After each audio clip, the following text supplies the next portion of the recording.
Hi guys! Apparently my timing is bad, but oh well, I'm still gonna stream. Yeah. Hi! Okay, let's see if the sound is still good. Boop. Aww. Thanks, Allie. You're sweet. Yeah, I wanted to play more Monster Loves You. Aw, you guys are wonderful. Ah, Kyle, hi! Okay, so I was looking at the achievements for this game, and I think I've figured out how to do a couple more of the endings. And I just noticed that the lighting in my room is really good right now, and I look extra cute. So, yay! So, before I start, I want to ask you guys, do you want me to read through everything or kind of speed through to the point where we get choices? Because we already kind of know the beginning, but if some people haven't seen the first bits, I can go through and read them again and stuff. Oh, Allie, I'm so happy about this game. Xbox says what? That's why I made myself tea. I was trying to get choices. So at least you mean skip ahead to the choices, or what? It's really hard. Ooh. We'll try for that at some point. I'll maybe look up how to do that, or we'll try to figure it out together. Alright, I'll skip. Do we want to be attitude sassy monsters or nice monsters?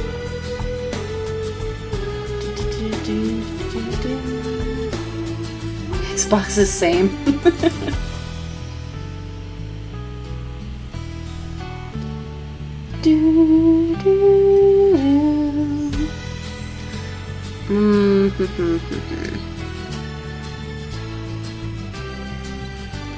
think I'm gonna do words and thoughts. Basically, you have to have 20 rep, but still become an elder and also. Whoa, jeez. That sounds insane. Let's try to outsmart everybody else. We're gonna be a clever monster this time. I'm gonna go for cleverness. Yay, we're born! Be born! You awake in the growing season when the forest is erupting with color. Awesome, we were born in spring this time. Your eyes open, you are a morsel, just barely born. You float in the spawning vat. Dozens of other morsels are exploring, flailing, and stealing food from each other. Yes, but born from what is the question? From the slime, what do you think? What is this thing, slime? It's the stuff monsters are made of. You don't mean we're actually born from this slime. Look, it's just like mold and mushrooms. It's just the sticky side of nature. When the spark of life enters colloidal gel, monsters just happen. Okay, that's awesome. Fascinating. Try to swim. Another morsel swims towards you. It opens its mouth to show a set of small sharp teeth. It bites you. Aye! Swim away.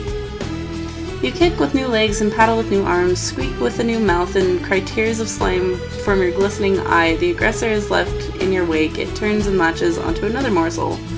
Aww. BB. Should we keep swimming away or lure the attacker away from the new victim? No, poor BB. Poor sweet Babu. Keep swimming? Alright, we're gonna keep swimming. Your strokes become stronger and more confident as you escape. Behind you, the violent morsel tears its new victim apart. That was close. No, we did the opposite of dialect man, Allie. Splash, flutter, splish, squeak. Another morsel is too weak to swim properly. It's sinking toward the bottom of the spawning vat. I think we're gonna. Oh no, that's terrible this time. Let's do something about it. Try to think of something.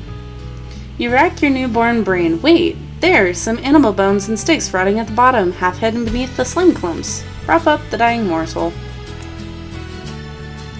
You swim to the bottom, casting about you. You gather some sticks and the very long curving ribs of a deer. Get them jammed together good and tight. The Mortal Soul's own dissolving body holds everything together well enough. Half its body is above the surface of the slime. Make sure nobody messes up what you've created. Arr. Rar-faced. You swim in circles around the rescued morsel, keeping the cruel ones and biters away until your new friend begins to move and solidify. Help the morsel off the structure. As you do, you feel dizzy. That's the first you've ever been dizzy before. Everything goes green. Wake up. Your friend is gone, but not dead. Another morsel points to the edge of the spawning vat. While you slept, the weak one grew into a monsterling.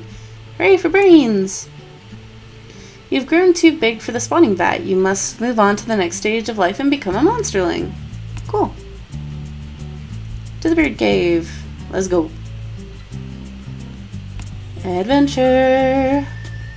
Ooh, questions. I like the questions. Smark sits quietly by himself in the furthest, darkest corner of the cave. He's slumped and deflated like a float pod, missing half the gas inside. His eye brims with slimy tears. Hug and console Smark, ask him what's wrong, leave him be. Okay, which do we want to do?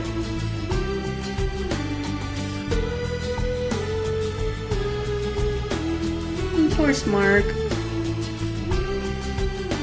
Like a float pod. Oh, baby. Poor sweet baby. Let's ask him what's wrong. Smark looks down at his body, which isn't roly-poly or muscular like other monsterlings. He's sort of scrawny and weak. Look him over, tell Smark he's going to be fine. Be straight up with him. Which shall we do? I think we should tell Smark he's gonna be okay. That's my opinion, but I'll see what you guys want to do. Okay, I'll do what you want to do, Allie. Let's look him over. He's lizard-like, but not in a nice way. You can see parts of where his hide are dry and itchy. His claws are blunt, though you know he's still good at climbing and catching mice. Smark looks down at his body. Oh, so back to the first one. Tell him he's gonna be fine, or be straight up. Allie, I want to try to get all the endings at some point. That's the goal. Yee.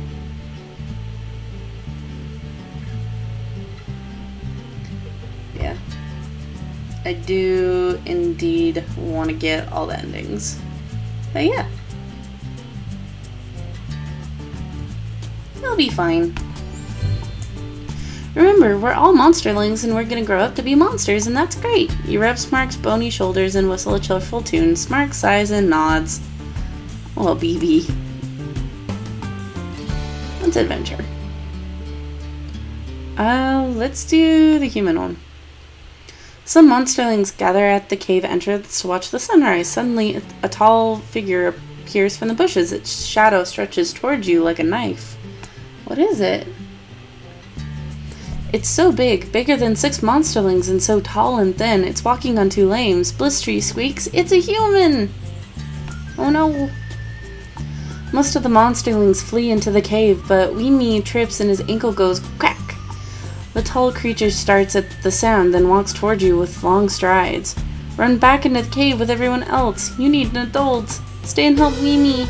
There's always something you can do. Oh, God. That's intense. It's very much so intense. I need an adult. We need an adult. Oh no, we lost our cleverness. Oh, we got more cleverness, but we lost kindness.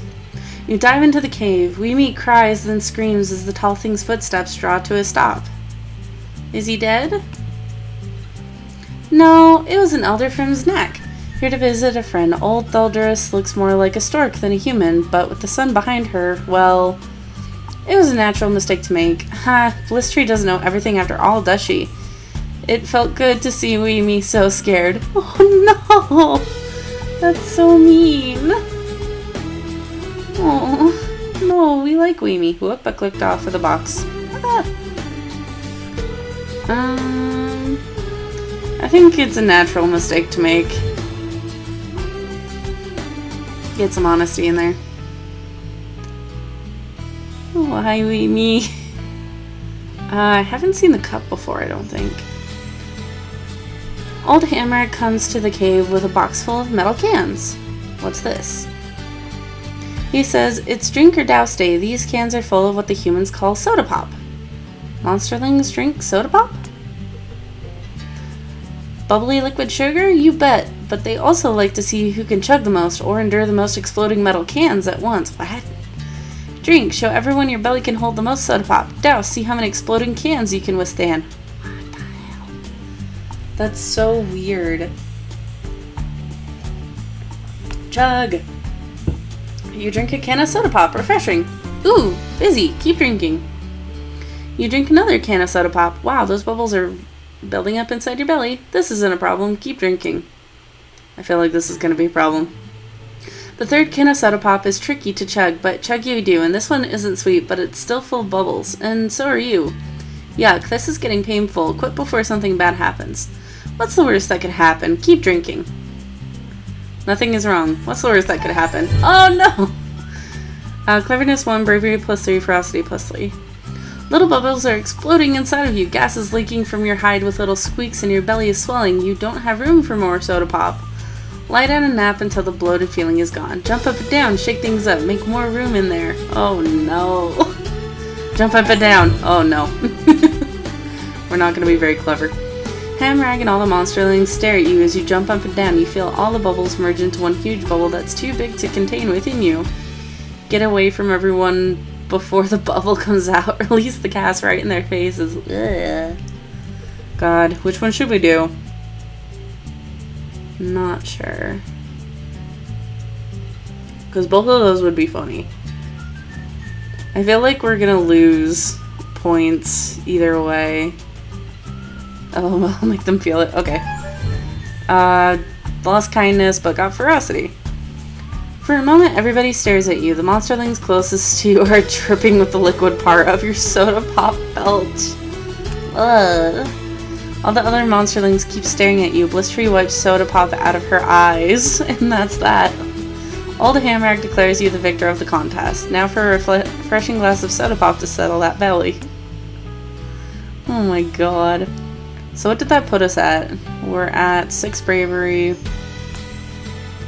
22 cleverness, ferocity, not very honest, and pretty okay, so we're about even across the board.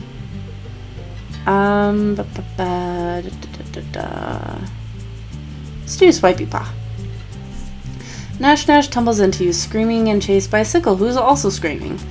What's all this then? Stick your head under another monsterling for some peace and quiet. That's what it ends. Just not even.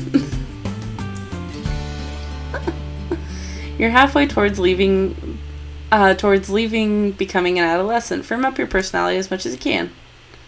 Oh hell, that was funny. Let's do the scapegoat.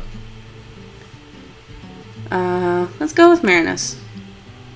Elder Marinus escorts everybody down to the pit. The scapegoat stands and trots over to her. It's filthy and its breath smells like warm grass. Watch the scapegoat in action. Marinus turns her back on the scapegoat. The goat uses its long horns to gouge at her hide, removing some dirt and several parasites. So she's clean now? Yuck! Clean monsters. Yuck, yuck. Marinus smiles down at you. Don't claw it till you've felt it, little one. It's good to get things out of your hide, and not just for us. Is she trying to teach us a lesson? Marinus withdraws to the edge of the pit, but she looks down from you and the other monsterlings to the filthy matted hair of the goat. Offer to clean the scapegoat. Pick a fight with the scapegoat. Let's clean the scapegoat. Marinus is delighted at your offer. You stay behind while the other monsterlings go back to the cave. Clean the goat! You run your claws through the goat's thick, wiry hair. Dirt, leaves, and twigs fall to the ground. Hey, that's nice. The goat shivers and stamps its hood in a little dance of pleasure. When you're done, Marinus comes to take you back to the cave. Goodbye, scapegoat. Bah. You said it, goat. Aw, I like the scapegoat. That's cute. Let's do the fox. A roly-poly fox stumbles into the bird cave. It leans against a rock and coughs. It looks vaguely at you and the other monsterlings, showing no fear. Let's talk to the fox. Help it escape alive. We already did that one, so I'm not gonna read it again. The scapegoat is pure and lovely. A tiny cat scampers into the cave, followed by a worried Mississippi mural. The cat leaps and climbs, coming to rest on a high ledge. Watch. The little cat sits on its high ledge, licking one paw and staring down at Mupsy. Mupsy stares back up at the cat. Apparently the scapegoat is a mix between a goat and a monster. Is Mupsy writing a story about the cat? She might be. She doesn't look hungry. Regardless, the little cat seems upset that it wasn't consulted in the matter. Let's climb for the kitty. The small cat moves with blinding speed, leaping from ledge and out to outcropping to stalagmite to boulder. That's dangerous. A monsterling could get hurt. Give up. Keep chasing the cat.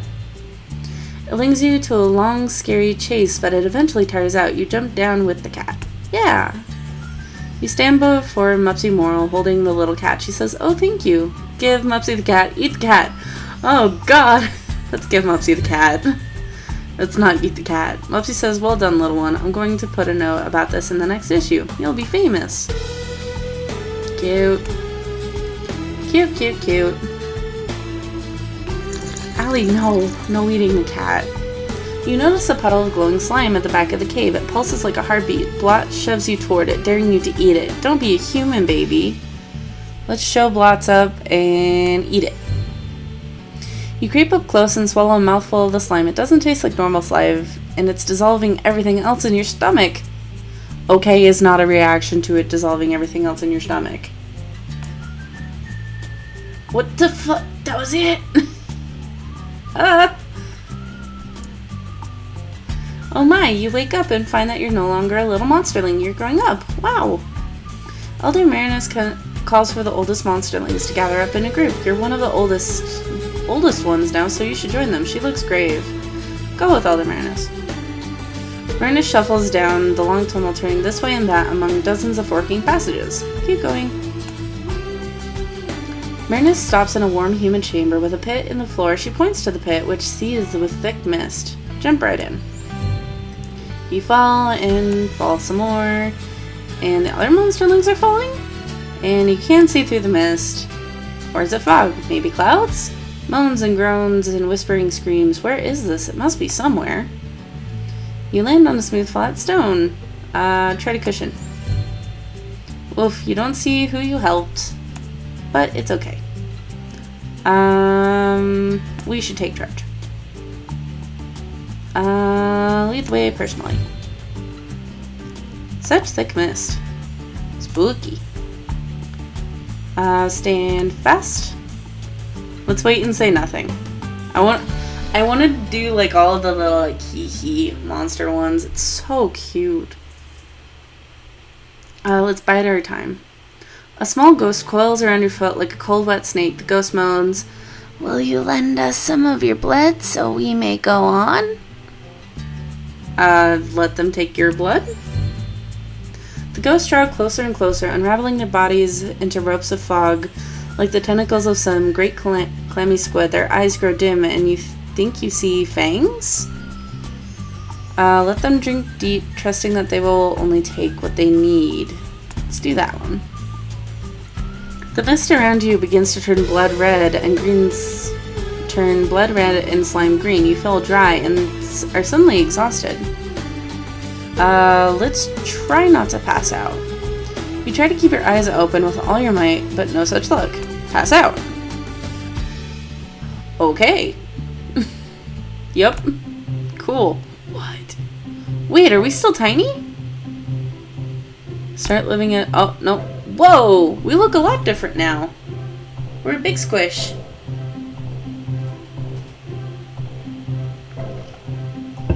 We got eye stalks. Big bad world. Adventure in town.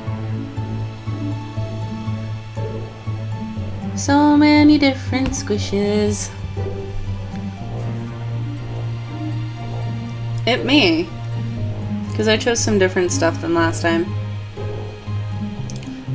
Greedblitz walks past your stoop. He stops, coughs, and tilts his head, proudly showing his balls.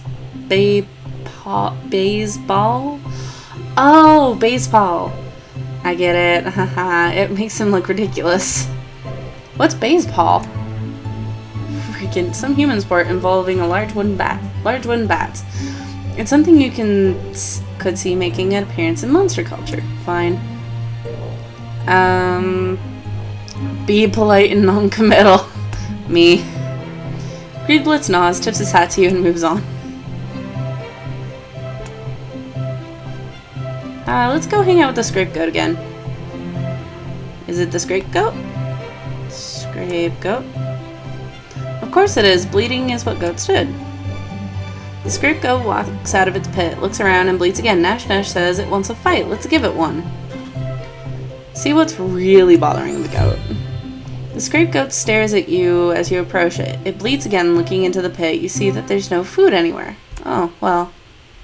Nash Nash shoves you aside and said, I said, let's have a fight.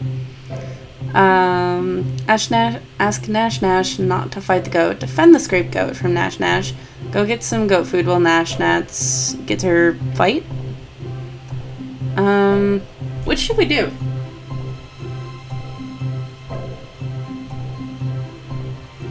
Which shall we do? Because any of those would be interesting. Nash Nash isn't gonna listen to us. Let's defend the scapegoat. The scapegoat seems relieved when you step in between it and Nash Nash. Nash Nash says, okay, I'll fight you instead. But then she always does. Give Nash Nash a good tussle. You and Nash Nash roll in the dirt, kicking up dust and scattering mud and slime everywhere. Soon you're exhausted. What about the goat? The scapegoat has retreated back into its pit where some other monsters are feeding it. It came up because it was out of food. Isn't that thing on a tether? When the scapegoat gets hungry enough, it will chew apart the rope so it can forage for food. The elder call this system chomps and balances. Okay. We didn't get anything for that. Let's do leggy. Sniff. Distract the others. Steal the cake.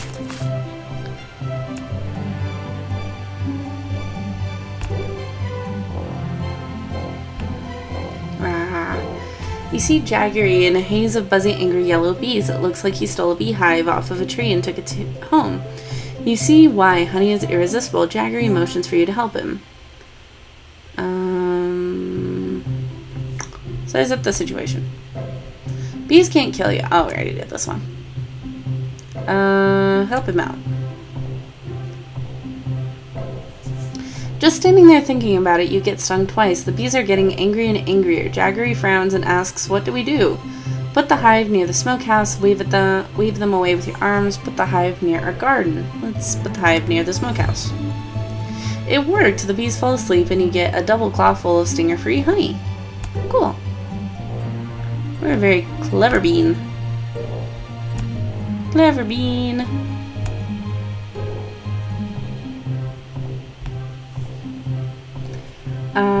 Canilla Aslet limps towards you. He points one huge eye at you and cackles, I got a shock working out on the power line and it's still down. Help me out? Help him out. You soon find yourself dangling from power lines over the main street of Omen. The break is ahead and now could get dangerous. Get out there and fix that line fast. Better play it safe. You can take it slow. Let's be safe. You help patch the power line before much more electrical fluid leaks out. It's not easy, but you manage to avoid getting any of the fluid on yourself. Okay. Cool. Let's do the singing one. Gobclaws has found a human artifact, a black circle. She shows it to you very carefully. Look, it has grooves on it. Take it closer, Rook. Smash it with a rock. Try to suss out its purpose. Let's look closer. It's really just one groove, going around and around and around from the center to the outer edge. Groovy. Smash it? No, I want to try to do clever. I'll try to find this one again and we can smash it next time. Try to suss out its purpose.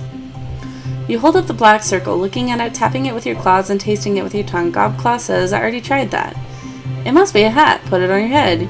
It's a human weapon. Get rid of it. It must be a hat.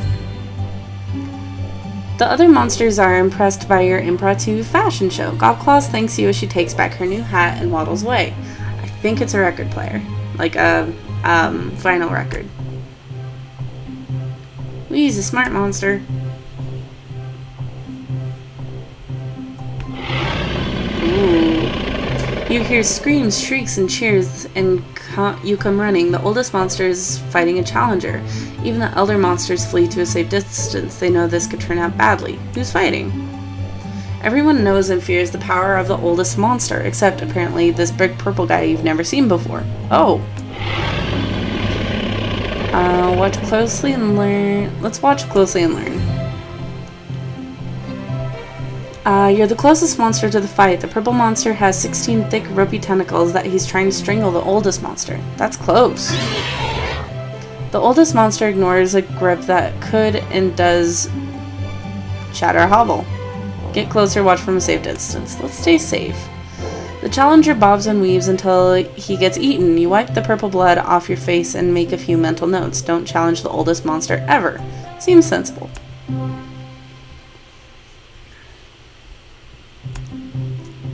Some of these are new, which is awesome. Spooter. You find Blizz Tree crouched in the forest, petting a rather for. Oh, it's a. Let's hope the spider.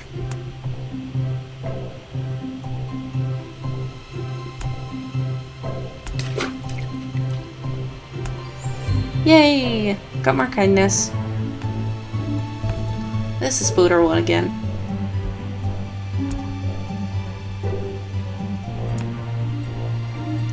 Adolescence is fleeting. You've grown beyond youth and have become an adult. Yes. You've been dragged from your bed by your friends and neighbors. Who, what, where, when, why? They tell you it's time to grow up. You're taken into the woods. Okay. The neighbors throw you into the center of the great circle of monsters, all older than you. They whisper to each other, then look at you and whisper some more. Get on, getting on. Let's take a nap. Someone shakes you awake. They've come to a decision. Yawn and stretch. The ring of monsters shuffle closer to you, forming a tight circle. Elders loom over you while the smaller adults crouch low. Your surroundings grow shadowy and dark. Oh my god, that would be so bad. What do they want from you now? You see concern in some of their faces, but very little respect. Wait. Yay, we're a kind monster. You were sent to the goat pit to groom the scapegoat. The goat is unusually unruly and angry today. Make the goat submit to your hygienic practices, let the goat freak out, then calmly groom it. Let's let the goat freak out. You let the scapegoat butt you with its horns until it's tired. Then you use your claws like clippers. You give it a nice trim and pick off some tasty parasites. The crowd is impressed.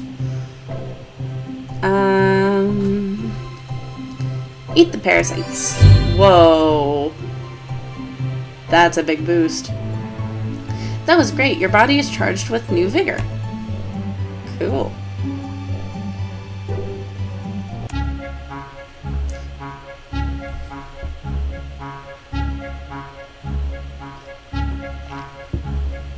Onward to adulthood. Let's go exploring. Let's go hang out with our buddy, the scapegoat. A squirrel hops into a pool of sunlight, bright-eyed and bushy-tailed, ready to bury nuts and make something of itself. You drop on it from a branch, grab it, and twist its head off. Delicious decapitation. Oh, that's right. This is the wolf.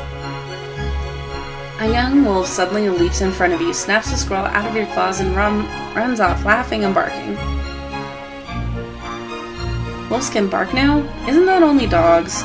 Turn the tables on the wolf. Chase the wolf into the bushes. Which one should we do?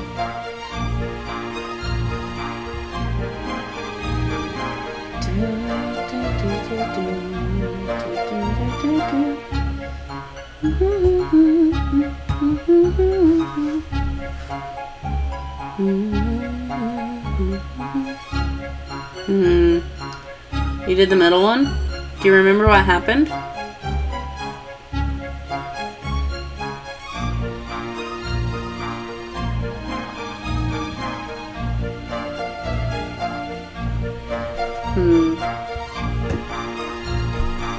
No? Alright, let's do it. Turn the tables on the wolf.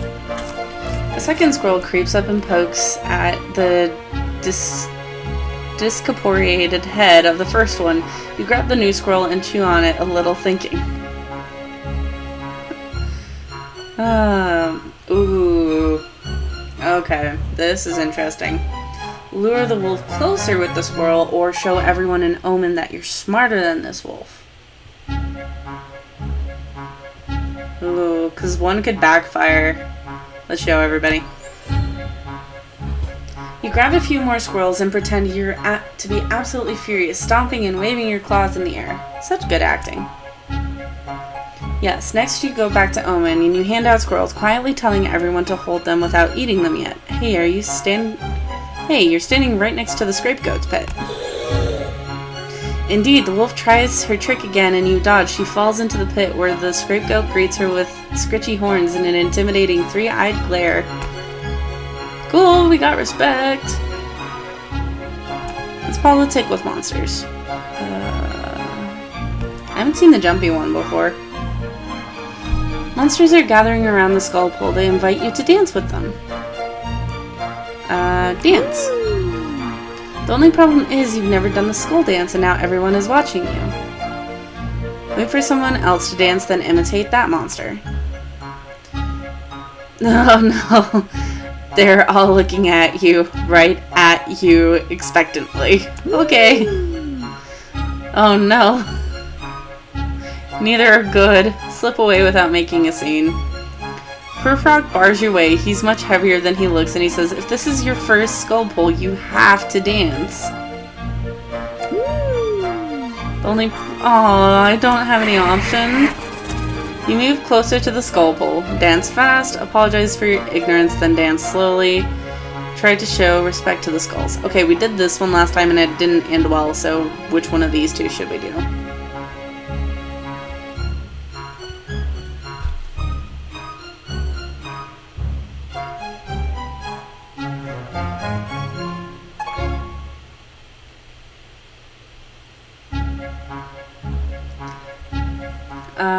Show some respect to the skulls. Yo! You dance slowly and somberly, not quite sure what to do, but doing it with dignity. When you finish, all the other monsters howl with approval. Cool. Point.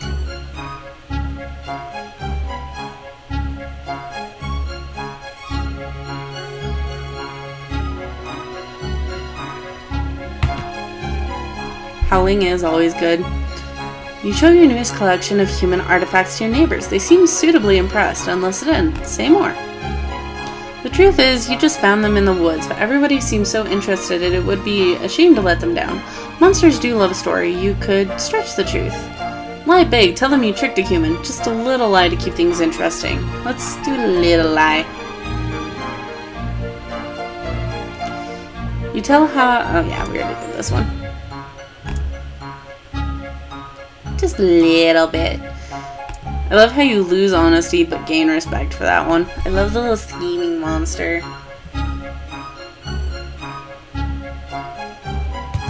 Blizz Tree comes to you, flapping her winglet. Oh, she has winglets? That's so cute. Mopsy Moral is looking for me. I overslept. I missed the hairy hare hunt. What's so bad about that? Okay. God. I was on the list for the hunt, says Blizz Tree, and those hairy hares are really fast. We have to collect enough of their feet every year so Omen Town has good luck. Ask Blizz Tree how many feet the hunt brought back without her. She yells, none! I was supposed to watch from above and show the other hunters where the hares were hiding. Bad luck for everyone then, except the hares. Blizz Tree flutters her winglets again, especially for me. Mopsy's going to print a story about how I ruined everything for everyone. Okay. Blizz Tree comes to you, Okay. Okay. Blizz Tree suddenly leaps to the top of a garbage can, spreads her winglets, and glides away. Weird. Just then, Mupsy Moral rolls into Portland Square, pen and pad grasped in her thin claws. Did you see Blizz Tree come through here? I want to make sure everyone knows the truth. Tell her Blizz Tree overslept. Claim ignorance, no comment. Man, Mupsy's kind of rude, and I don't like her journalism.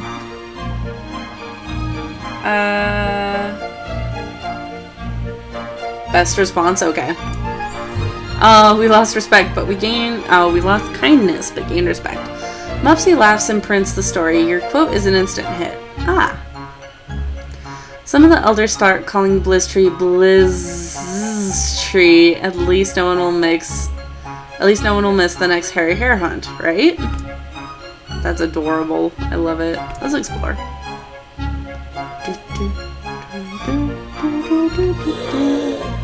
You spy a wolf pacing outside a small wooden cabin. From within the building, you hear the bleating of goat kids. Watch the wolf, work with the wolf to get the goat kids, attack the wolf while his back is turned. Let's watch. Ah, he's trying to get in, but the goat kids have barred the door. Okay. Ooh.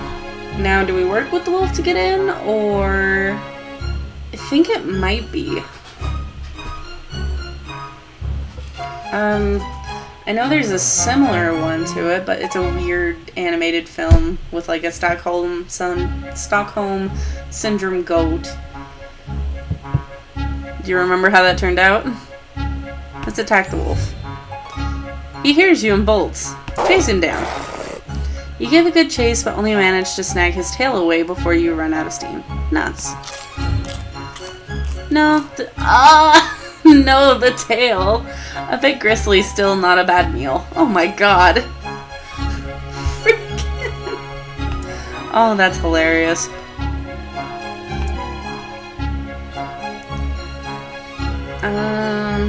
Let's do the R face. You're bringing home a human coat you found hanging in a tree when you see a cat waving at you. Cats are bad news. Let's get out of here. Okay, you shy away from the cat, avoiding any bad luck it may bring. Let's explore. A pack of monsters set out to capture the honeyed bees, a special swarm that carries its hive along with it in small pieces. The sweet odor of rich honey is everywhere along the forest trails. Onward! No fear. That's a crazy growl sound effect, oh my gosh. Blizz Tree says, me first! I'm not sharing either! It's every monster for herself today! Nash Nash nods and flexes her claws as everyone splits up. Look where the swarm is likely to pass, then pounce. Lunge into the heart of the largest part of the swarm. Grab a honey cone, but only if it's safe to do so. Let's then pounce. Ooh, a lot of respect and bravery. You take a nap in the shadow of a thicket of trees, awakened by the approach of buzzing wings.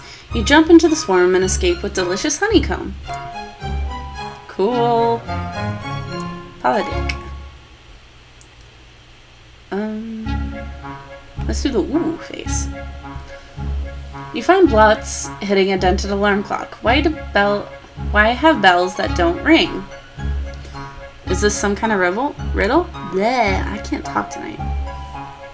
Before he can answer, he throws the clock over his shoulder and glowers at it. Stomp all over it for fun, take it to your home, try to fix it. Let's try to fix it.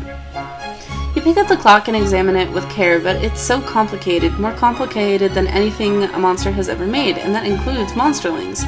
Wheels and cogs, gears and levers. This is too hard, just take it and stick it in your hovel as a decoration. Keep poking at the clock, hit the clock. Let's poke at it. Even though it's so complicated that you might get your claws caught inside it, or get a spring to the eye, or accidentally hurt blots, or hurt blots on purpose for that matter. Yes, let's go for it. You turn the key around, it makes a clicking noise, and then the bells go ding. Not bad, it's getting harder to turn though. Let's stop while we're ahead. Cleverness maxed. Awesome. The clock ticks and talks clocks and ticks, and you're pretty sure it's actually keeping time. If only you knew what the little arms and hands meant. Well, in any case, Blizz goes around showing everyone how you fixed his artifact. Cool. We a smart monster. Let's do the run-in. The fast sloth is tearing roofs off hovels. Elders and larger adults charge at it, but it beats them back with its deceptively slow arms. What?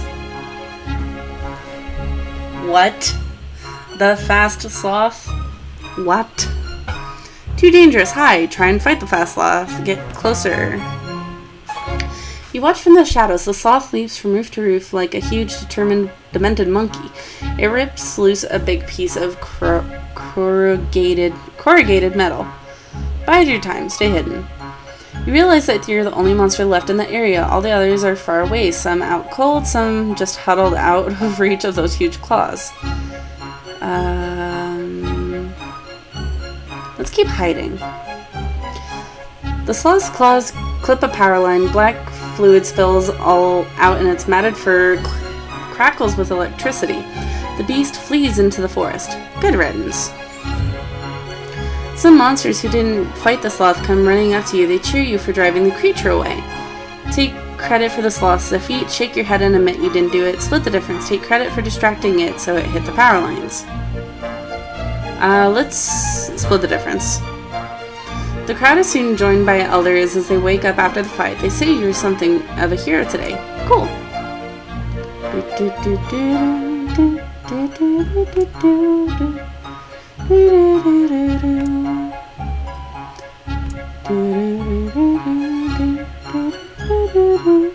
We're a total liar, that is for sure. You come upon a scene of hundreds of frogs, all gathered on a stream bank. They're ribbiting back and forth in what's clearly a debate of some kind, watched by a stork. What are they arguing over? The frogs surround a log as though it is their leader. The other half are huddled at the feet of a somewhat bemused stork. What do the frogs think of monsters? The frogs are afraid of anything bigger than them, which includes every monster ever, and every monster includes you. Alright, they're fraidy frogs.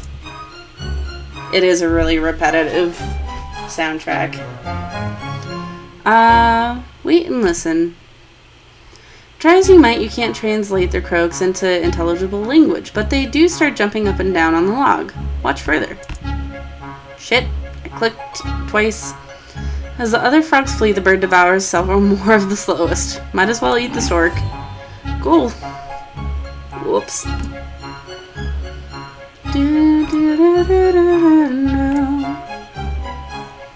Let's do the door. You hear a cry from a nearby hovel. What's happening over there? Sasswaite, a new adolescent. Oh, it's Sasswaite. Let's free Sasswaite. Lift the window free.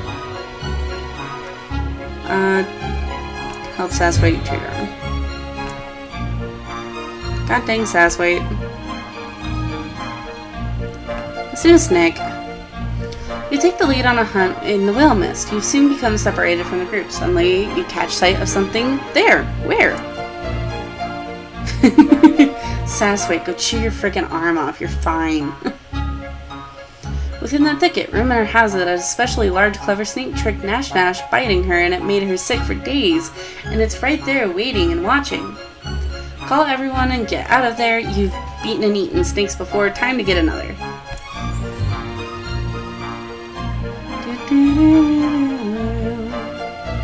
Use yourself as bait. Be the trap. After a warm afternoon in the forest, pretending not to look around, you begin to yawn. You wait for what seems like ages. Maybe this is too subtle. Stay the course. Make the snake come to you. The snake does come to you. That wakes you up fast. It drops on you from an overhead tree branch as you catch it with your claws, impaling it so it can't wrap you in its coils. Ooh. Arr! You let it bite you a few times, counting on your strength to keep you alive, and indeed, the snake dies before you pass out. Cool.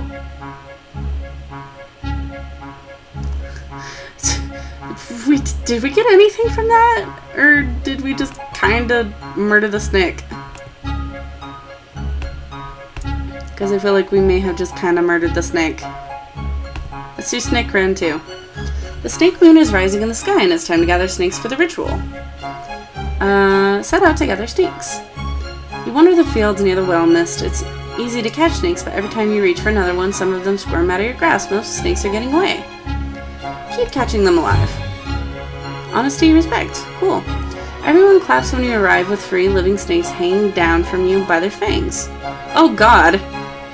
Their venom hardly stings at all. God!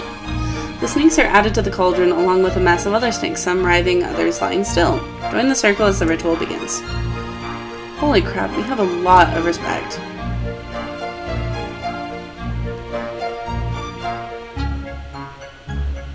Cool. Can you get 100% respect?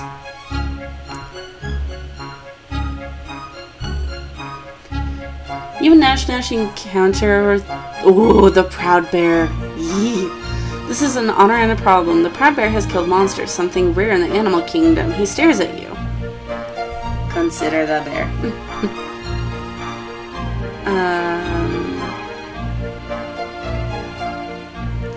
Nod cordially and leave.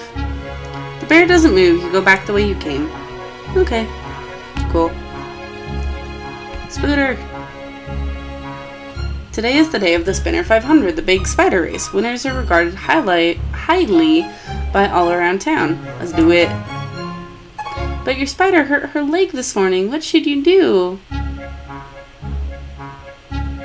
It's a noble race. Watch with your spider. With a tear and smile, you and your spider watch from the stands. The spider sucks the butter out of a piece of popcorn and gives you 4 tiny thumbs up at once. That is the cutest visual ever. What the hell? Just a tiny little... That's so cute. I can't. Allie, it's so cute. My sweet baby. She rubs her healing leg and says, "Next year's the year if a bird doesn't eat me." Oh my god. I mean, you're aware, honey. Oh, honey, no. Shit, same. You find a red hood and a basket in the middle of the forest path. A human house is nearby. Funny, you never noticed it before. There's a white picket fence out in front.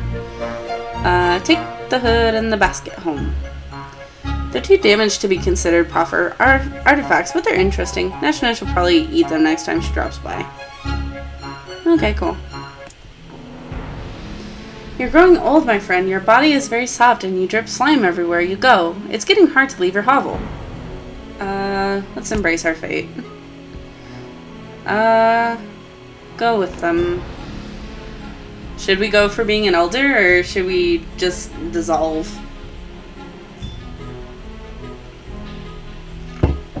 Okay, let's be an elder.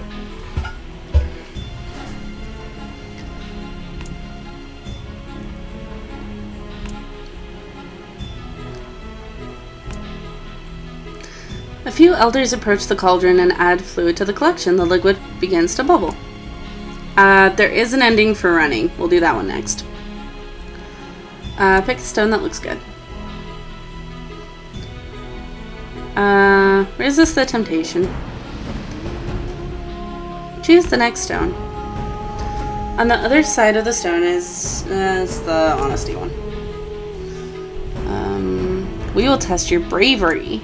I don't think we've done that one. The elders add sticks and dry leaves to the fire until it grows huge and hot. They remove the cauldron and retreat before the roaring flames one by one until only you remain. Whoa, Allie. Dance through it. 50% chance you will die. Let's do it. Are you sure? It's so hot that you might die. Should we do it? Should we do it? Should we do it? Should we do it? Should we do it? Should we do it? We get a 50-50. We might live. And it'll be badass. Let's be badass. Oh. You leap forward, diving right through the hottest part of the fire. All the elders shriek with surprise. You bounce and roll, trailing steam and smoke, but you're alive. Ouch. Also, yay. Silver monsters howl their approval and step forward, aiding more fluids to the iron cauldron. Approach the cauldron. You hold the cauldron, which contains the pretentious infusion. I can never say that right. Drink it. You drink the bubbling concoction, then belch and howl. Your body solidifies almost instantly. You're an elder now. Yeah. Whoa, I think that maxed our bravery. You are now an elder. You're welcome in Znak, the oldest of monster towns. Cool. In this stage of life, if you play your cards right, you'll be okay. Cool. So, portentous. True. True. I didn't remember if we had max bravery or not, honestly.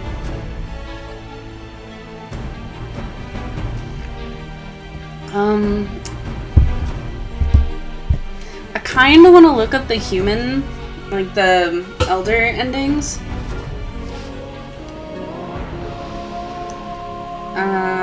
Let's look. We're gonna make them hate each other? We already did that. But we're respected this time. Okay, let's hate each other. Awesome, let's go. Politic. House. What is it? Interesting idea. Ruin everything. Suggest summer humans will look bad.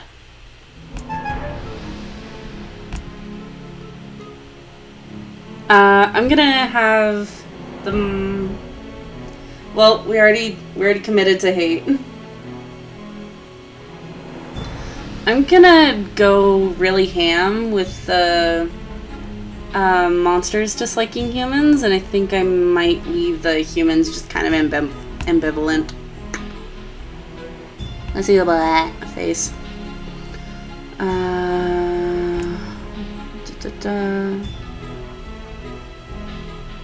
We should use their tricks against them.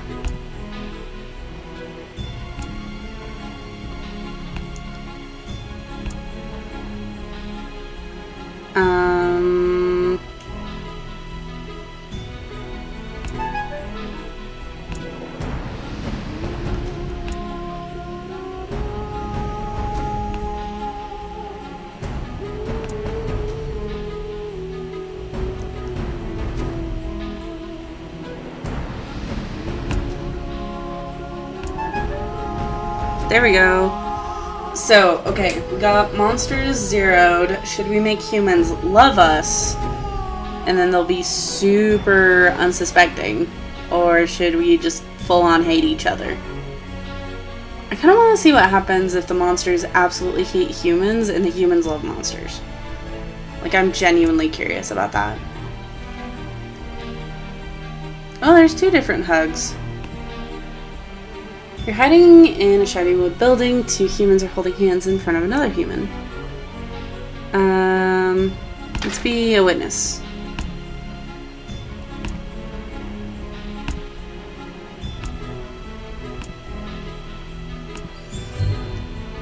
Cool.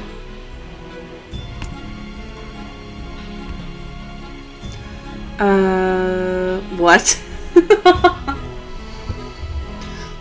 You see bolt of lightning hit a strange rod on a roof and investigate. From inside the house you hear someone shout, "Live! Live!" followed by maniacal laughter. What's going on? You listen at the window and hear a maniacal rant. This human is building a creature out of other humans. Dead humans. That sounds familiar. Consider what you've heard of such things. Stop human from making the creature. Help human with this creature. It could be fun. You knock on the door. The human lets you in and nods with a crazed look in his eye. He shows no fear. Odd. Help him out. You explain a few things about slime and the power of monster physiology. The human takes notes and thanks you. He's welcome. Oh. Later you hear that the creature has done quite a lot of damage in Carmen. They're not happy. Well.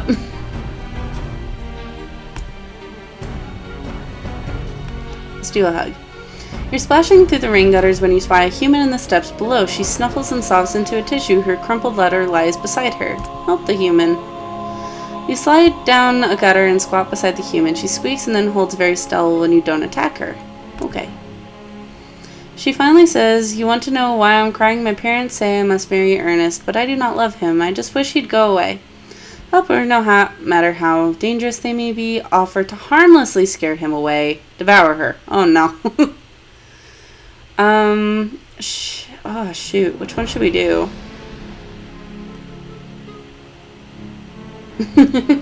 Well, no, we want the humans to like us. We shouldn't just eat her. Bravery is max. Alright, let's do bravery. She blinks away tears and starts to laugh. Then she sees you're serious. She takes your claw in hand and you go inside. Where two older humans interrupt their dinner and scream and jump away from you. Great. Well begun is half done.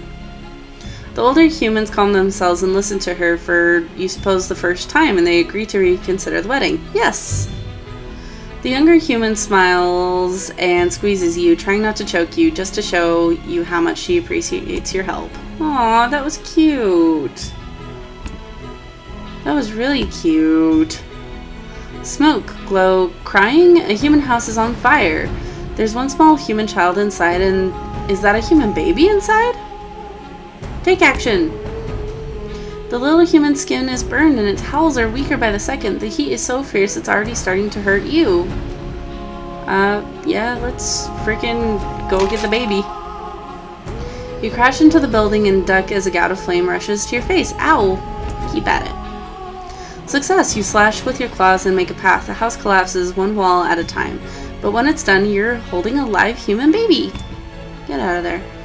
You both tumble out of the building. In a cloud of smoke, several humans come up and wrap you both in wet blankets, thanking you. My job here is done. Okay, that should have been more than +8. I did save a baby. Like, let's be real here. You slip away as the crowd gets bigger and bigger. You don't see the baby, but you're sure it's in good hands. Cute.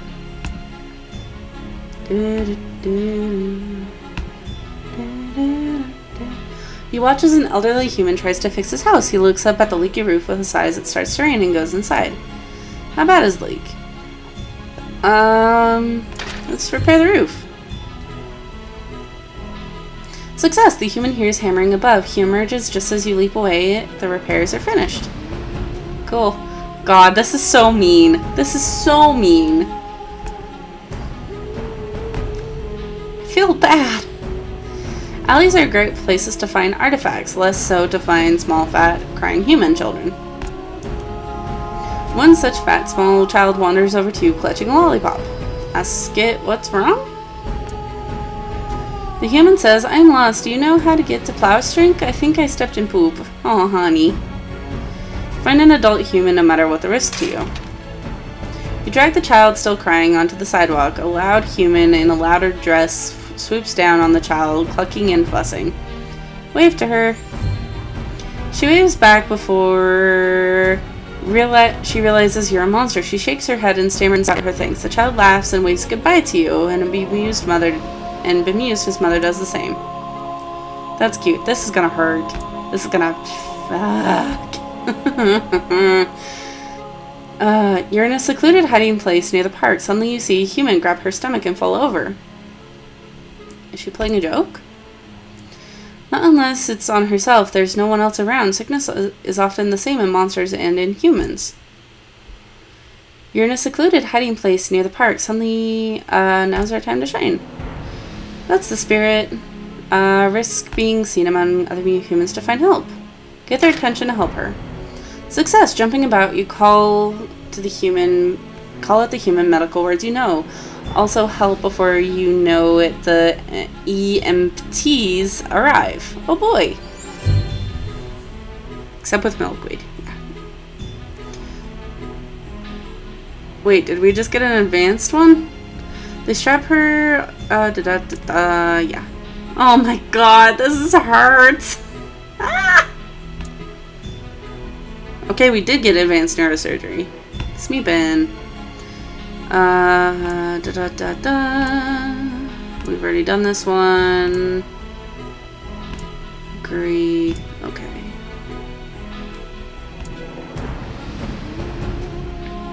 Nice. Okay. I've got a fin of the butt stuff. We can take whatever.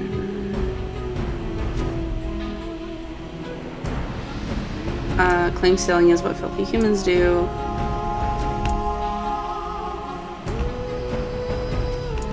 Pause and take your turn.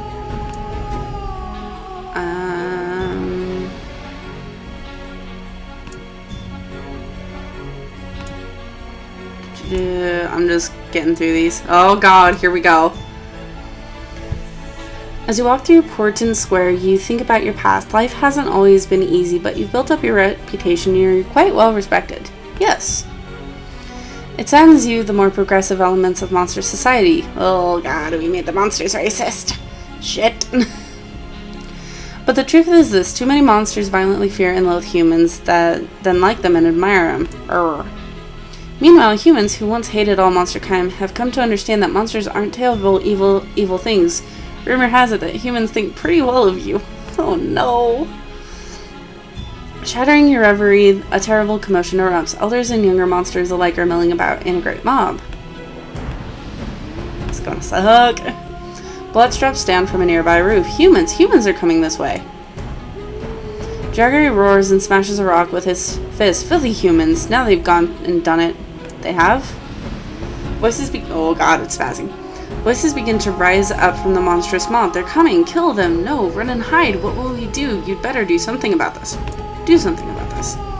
You speak a few calm sentences and the other monsters calm down enough to listen.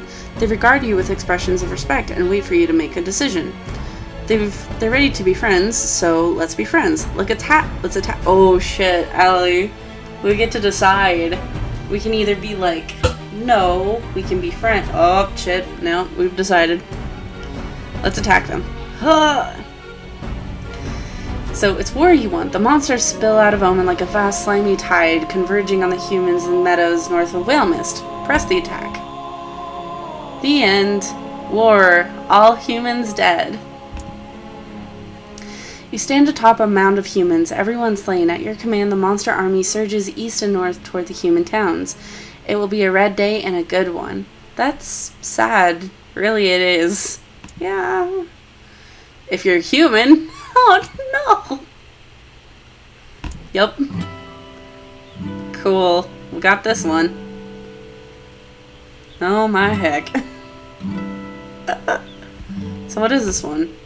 Monster. So we got monster annihilation and human annihilation. Yo. That's intense. Okay. Let's click through really fast and get the runaway option. Let's go. Speed run, monster loves you. Come on, Scrape Go. Let's go.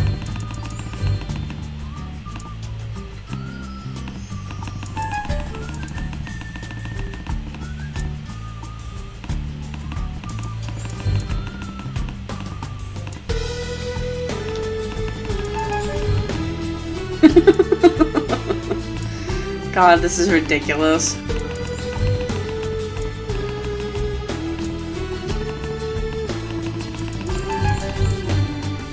Oh my god.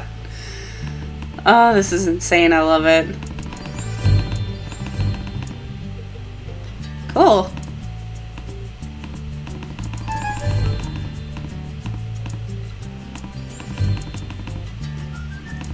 Cool. Time to grow up.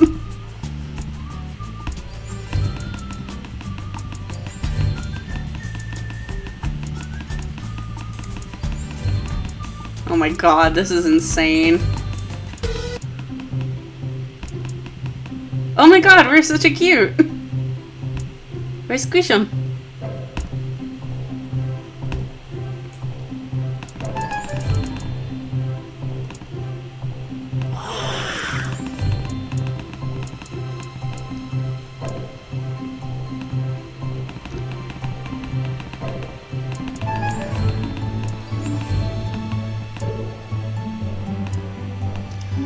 Oh my god, this is insane.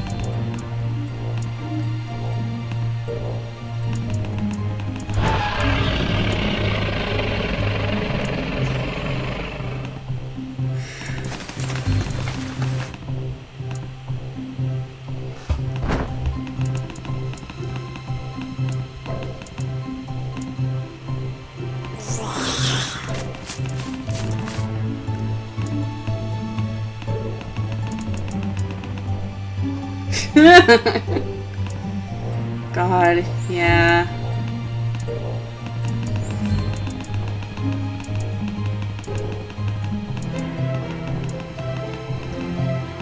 Cool. Shoot.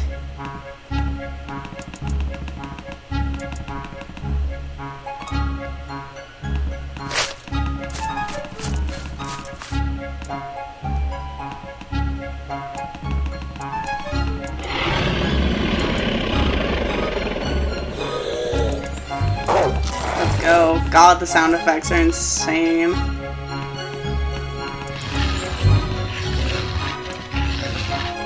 I don't know, honestly. We'll find out. We're getting really ferocious just by, like, spamming.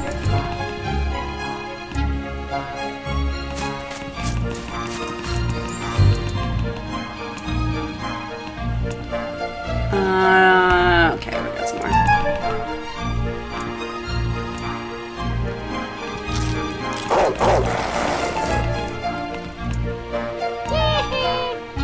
Yeah. Okay, that's funny.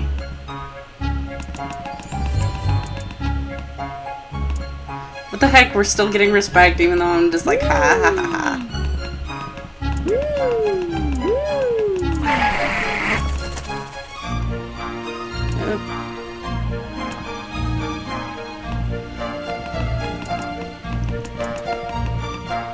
I don't know how we're getting respect. I'm speed running adulthood. I don't think that's how you get respect. Ooh, okay, here we go, here we go. Turn to our hovel and prepare. Go with them. Last chance to run. Let's do this. You start to move away only to realize that the elders have formed a wall cutting off your escape. Many eyes are on you. Oh, shoot. Do we fight or run away?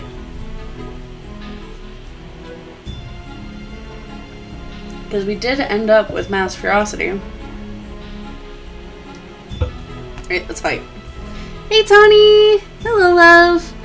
You bare your claws and smell the challenge. The elders are prepared for this, but they seem sad that it is necessary. Aww. Hammerhead lumbers forward, eyes half closed. He raises one huge fist. Oh, shoot. Dodge. Dance your body, tuck and roll out of the way. He's off balance. Fight on. Hammerhead turns and tries to crush you under his massive shoulder. Claw him. Hey, battle monkeys. Hi, Calvin. Aw, hi, guys. You beat him. Hammerhead limps away, snorting and whimpering, and the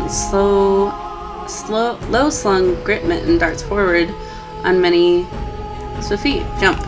Ah, shit. I clicked too many times. No! Shoot! Allie! I accidentally surrendered. Crap!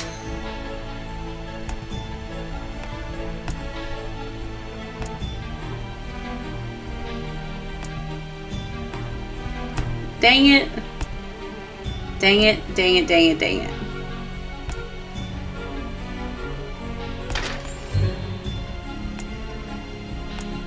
God dang it.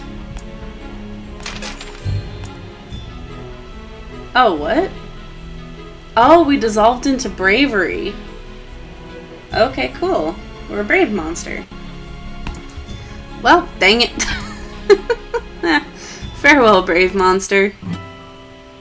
Well, okay, we got one ending. It's not what we wanted, but... Dang it, now we gotta speed run through this again. Yeah, I figured. Alright, let's go. Come on, be born. Let's go. Let's go, fam.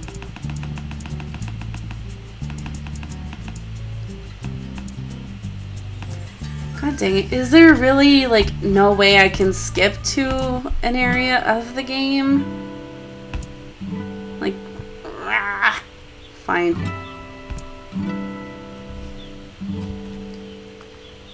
Fine, fine, fine, fine, fine.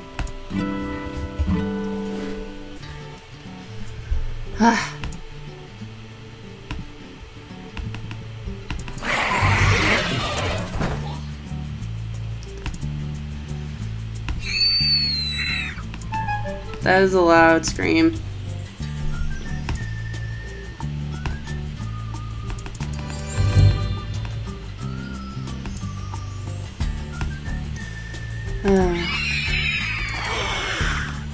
There's a lot of screeching.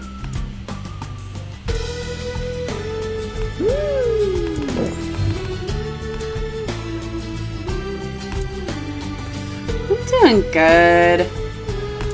So, I don't know if you guys have seen this game before, but it's a cute little text-based adventure game where you grow up as a monster. But we're trying to get a specific ending right now. So I'm trying to, like, just get through it really, really quickly. Wow. Go. Keep going. Jump right in. Okay.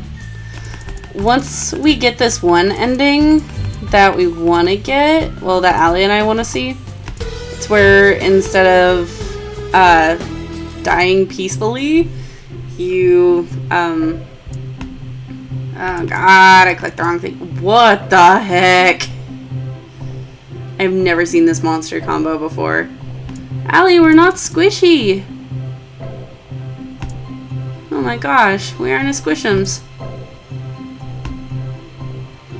That's weird. But once we do get this one that we want, yeah, maybe you don't help him and that's why you're not squish. I don't know what I picked to get not squish, but god, finish your thought, Allie. I'll do a legitimate, like, run through it later so you guys can see how cute the game is. Because right now I'm just like click, click, click, click, click, click, click. Because we need to get through adolescence and get into adulthood and all that. So right now I'm just clicking like mad. Trying to get through this poor monster's life. Come on, let's go.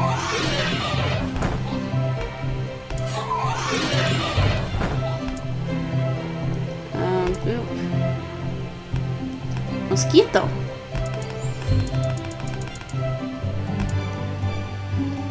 I hope you guys can hear like how fast I click.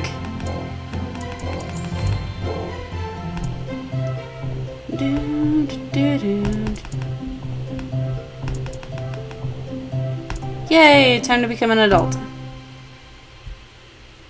Boop, boop. Yell them never up. Tap, tap, tap, tap, tap, tap, tap. I'm trying really hard because I want to see this so bad. Oh god. We got that one again. Adulthood. Yay. Blood. Rawr. I really wish you could. But I don't think this has like the mods attached to it. Like I don't think it has that capability.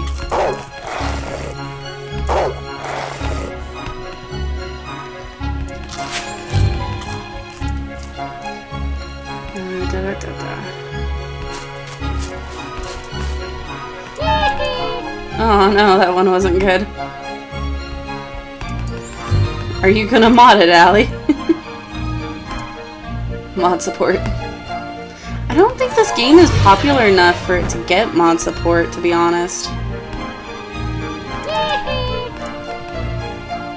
Because I genuinely don't remember, like, even myself, where this, where I found this game originally. 5 days left.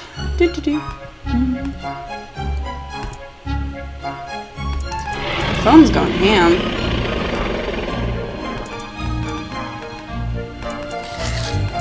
Okay, see you, Calvin. Thank you for coming. You're wonderful. Nope, we can't do that one anymore.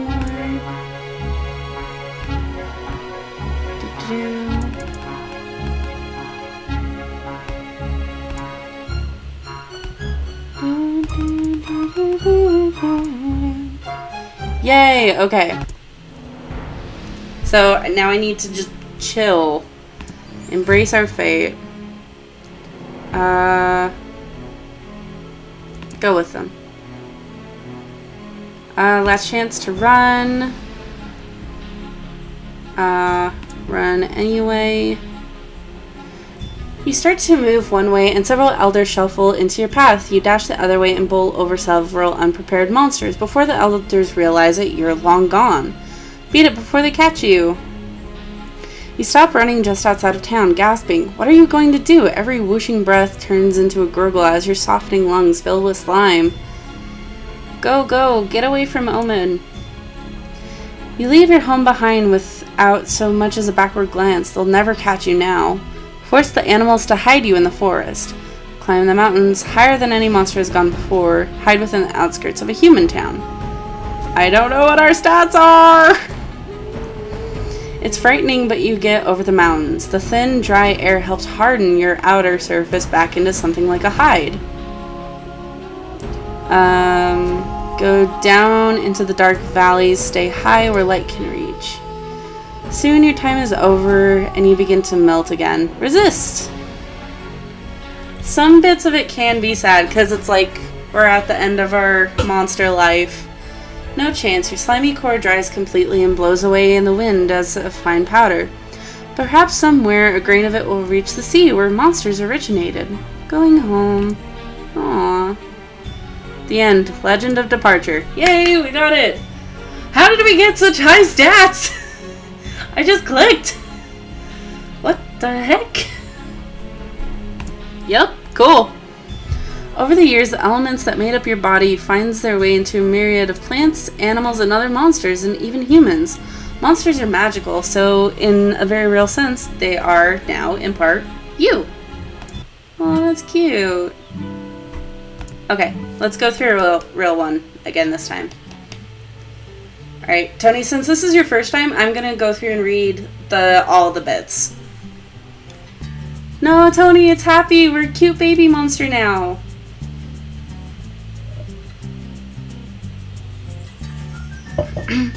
Help me begin your story. How does it go again? Long ago, deep in the forest, the monsters called a whale mist.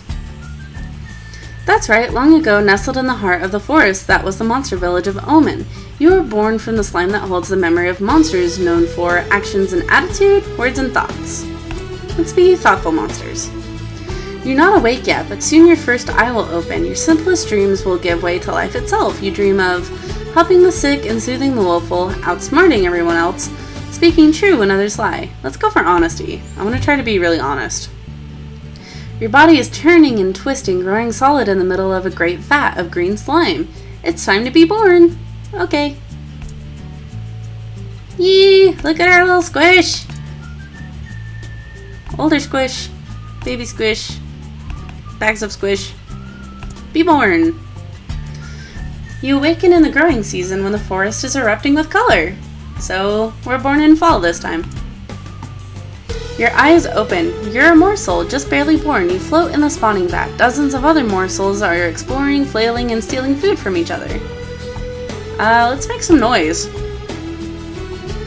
One side of your blobby body splits and you taste slime. You've never tasted anything before. The effort of growing a mouth makes you turn over, plunging your eye under the slime. Look down at the floor of the spawning vat. You watch tiny solid clumps form and break up. Study the clumps. Some of them merge and start to rise up, becoming new morsels like you. Others are caught in the currents and swirl around, dissolving forever. It's all good.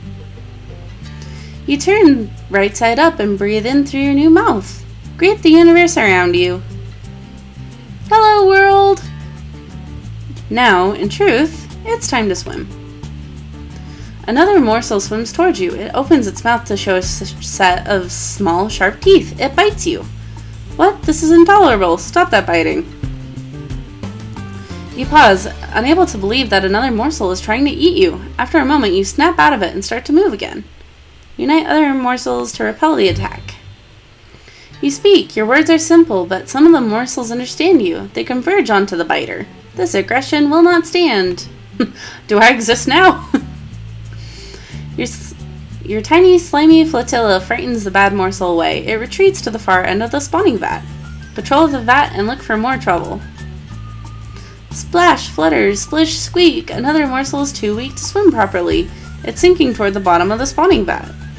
Ignore it and swim on. Too bad these things happen. Oh no, that's terrible. Let's do oh no, that's terrible. You feel a deep sense of injustice at the smaller morsel's impending demise. If only you could do something about it. Do something about it. Hi, the witty remarks.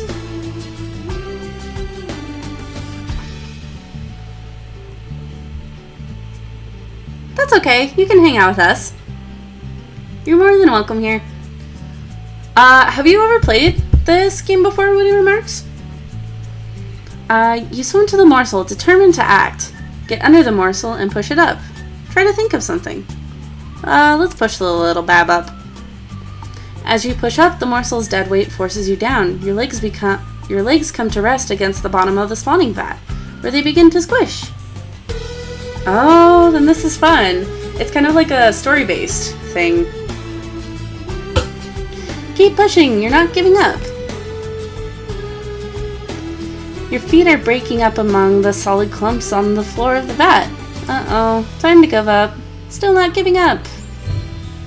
We're a brave monster. Your legs are gone now, but you stretch your arms and body, changing your slimy shape to hold the other morsel up to the surface of the slime. Morsel out of danger? Oh my gosh.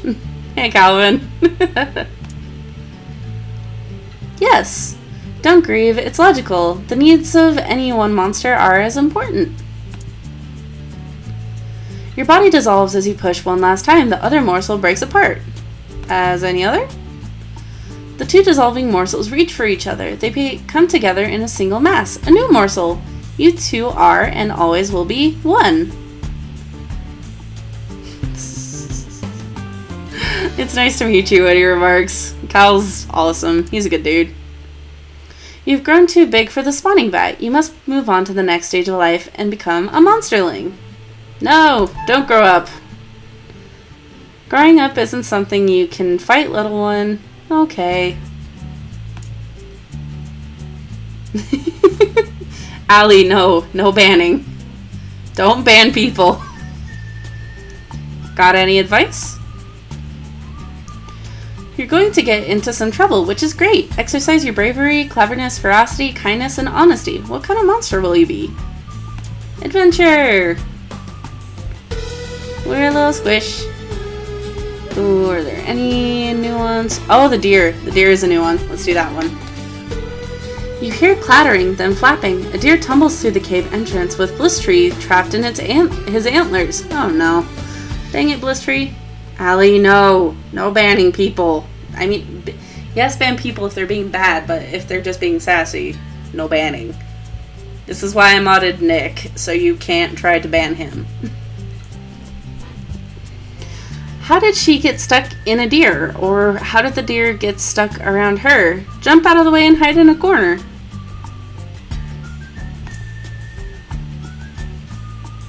Yeah. Deer and monsterlings are traditionally curious.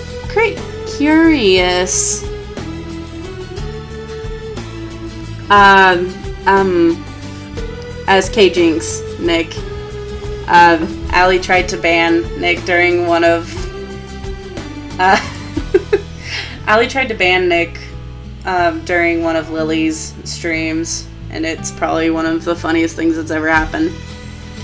Deer and monsterlings are traditionally curious about each other. Blizz Tree probably flew up and perched on him, then things got crazy.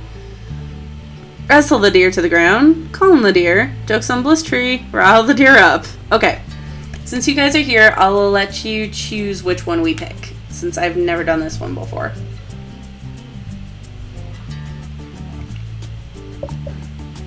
So which one do you want to do? Should we wrestle the deer, make the deer chill,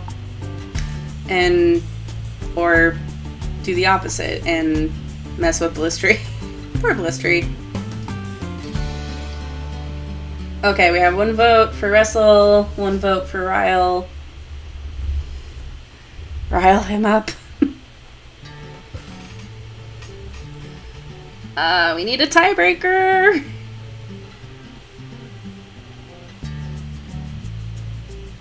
No, calm. Dang it, now we have one vote. Calvin, you're like the tiebreaker for everyone.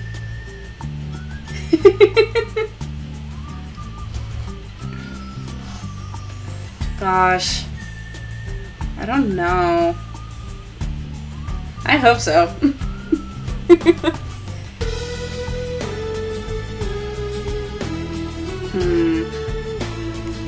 Shall we wrestle or rile the deer? Wrestle the deer. Alright. Wrestle the deer to the ground.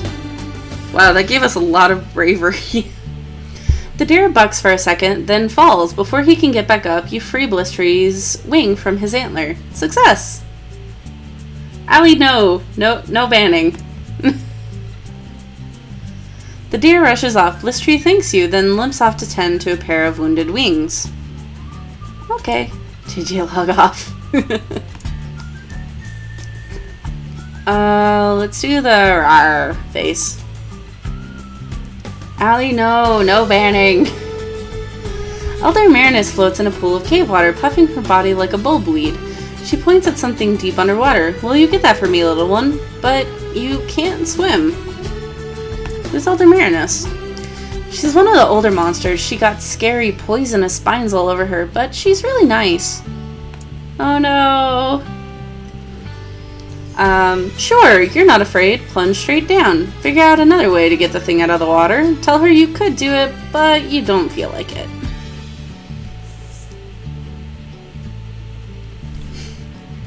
So, are we fearless, clever, or shrug emoji? Because we could be any of these. Allie, you just want to die like men. I don't even know. So we got one vote for no fear. No fear! We are small. No fear. Okay. To keep it moving, let's do no fear.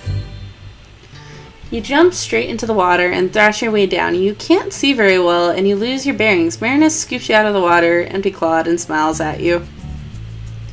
Ask her why she's happy. Oh no, did Tony actually leave? No!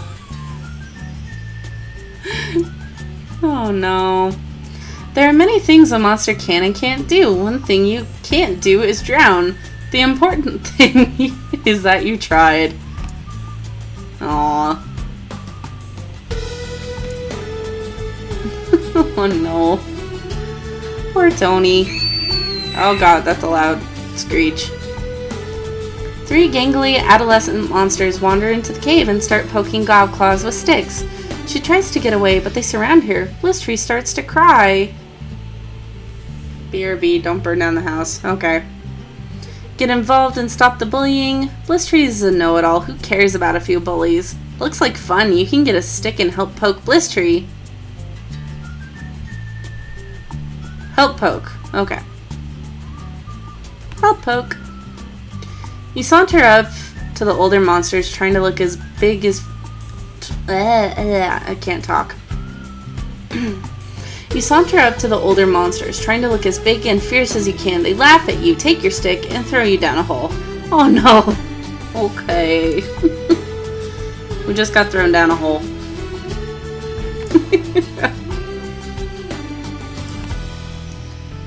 Marinus leads a group of monsterlings to the Scapegoat's pit in Portland Square.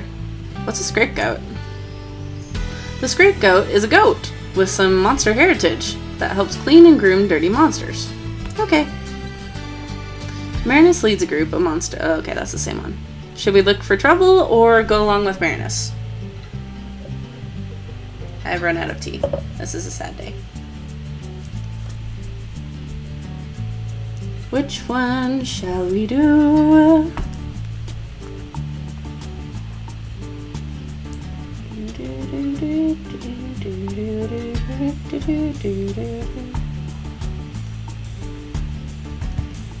Running the flow. Oh, you don't have to run off. Let's look for trouble. You linger behind the other monsterlings as they follow the spiny elder. A slow walk, the perfect crime. Just as you spy a pile of delicious-looking grubs in somebody's garden, you notice that Marinus is looking at you. She seems slightly concerned. Look interested until her back is turned, then grab some grubs. Reach over and grab some grubs while Marinus is watching. Point at something, and when she looks, grab the grubs. Let's just look her dead in the face and eat some grubs. Marinus frowns as you clutch the squirming mass of pale, tasty larvae. Grab the eat the grubs right in front of everybody. Offer to share the grubs with everyone. Nope, we're gonna eat it right there. The elder and all the monsterlings watch you devour one grub after another. They seem shocked that you're not hiding your actions. Hey, some of us monsterlings are too cool to care. See ya! Thanks for coming! Marina sends you back to the cave, shaking her huge spiny head, and you don't get to meet the scapegoat today. On the other claw, you got a nice meal, not to mention getting to rub their faces in it. Oh, speaking of that, when the other monsterlings get back, a few of them demand some of those grubs from you. Of course, you have none of them left to share. Tell them there are no more grubs, and then walk away.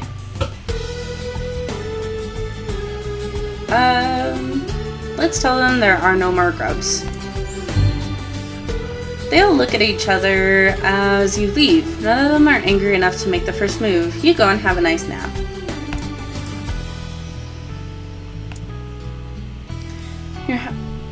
Excuse me. You are halfway towards leaving, becoming an adolescent. Firm up your personality as much as you can. Let's do this one.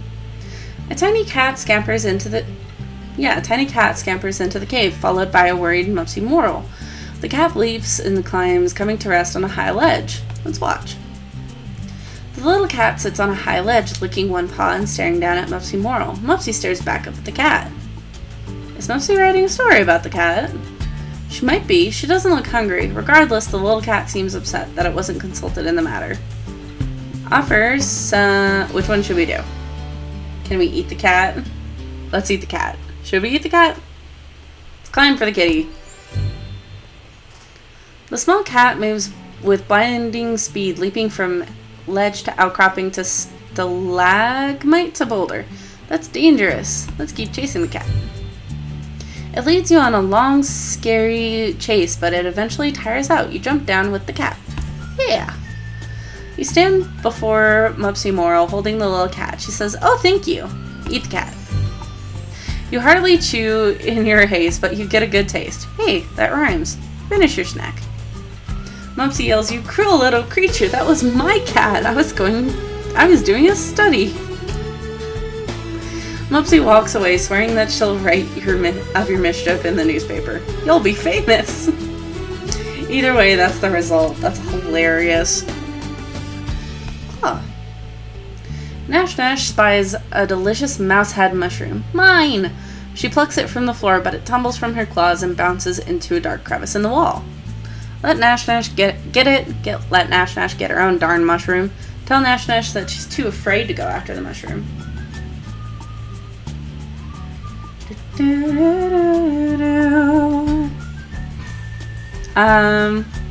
Let's get it.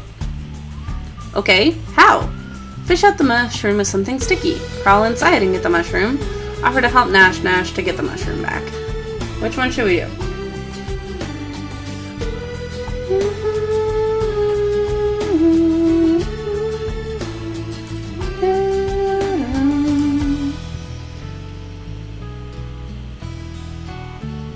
Huh, I never noticed that.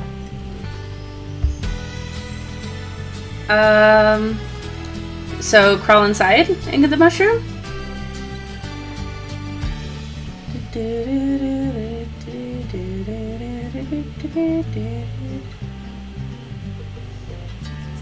Alright, let's crawl inside. It's dark and you scrape your sides terribly against the rock, but you quickly recover the mushroom and eat it for yourself. Cool. 39.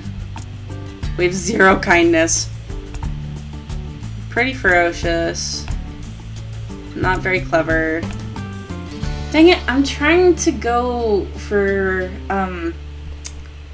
honesty this time, and I keep getting bravery. Ah, happy face. Nash Nash and Gobclaws are racing to the ceiling of the cave. They've already climbed way up, and I lost my place. They've already climbed way up when Gobclaws invites you to join them, but you don't see a good way up though. Look at the paths and they took... Oh, thank you for the follow, dude! That means a lot, thank you.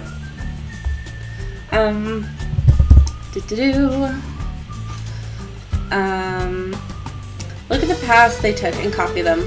Just face up to it. Admit you're not much of a climber. Make a fair effort, but stop before you get hurt. Before you get hurt. That's cute. Stop before you get hurt.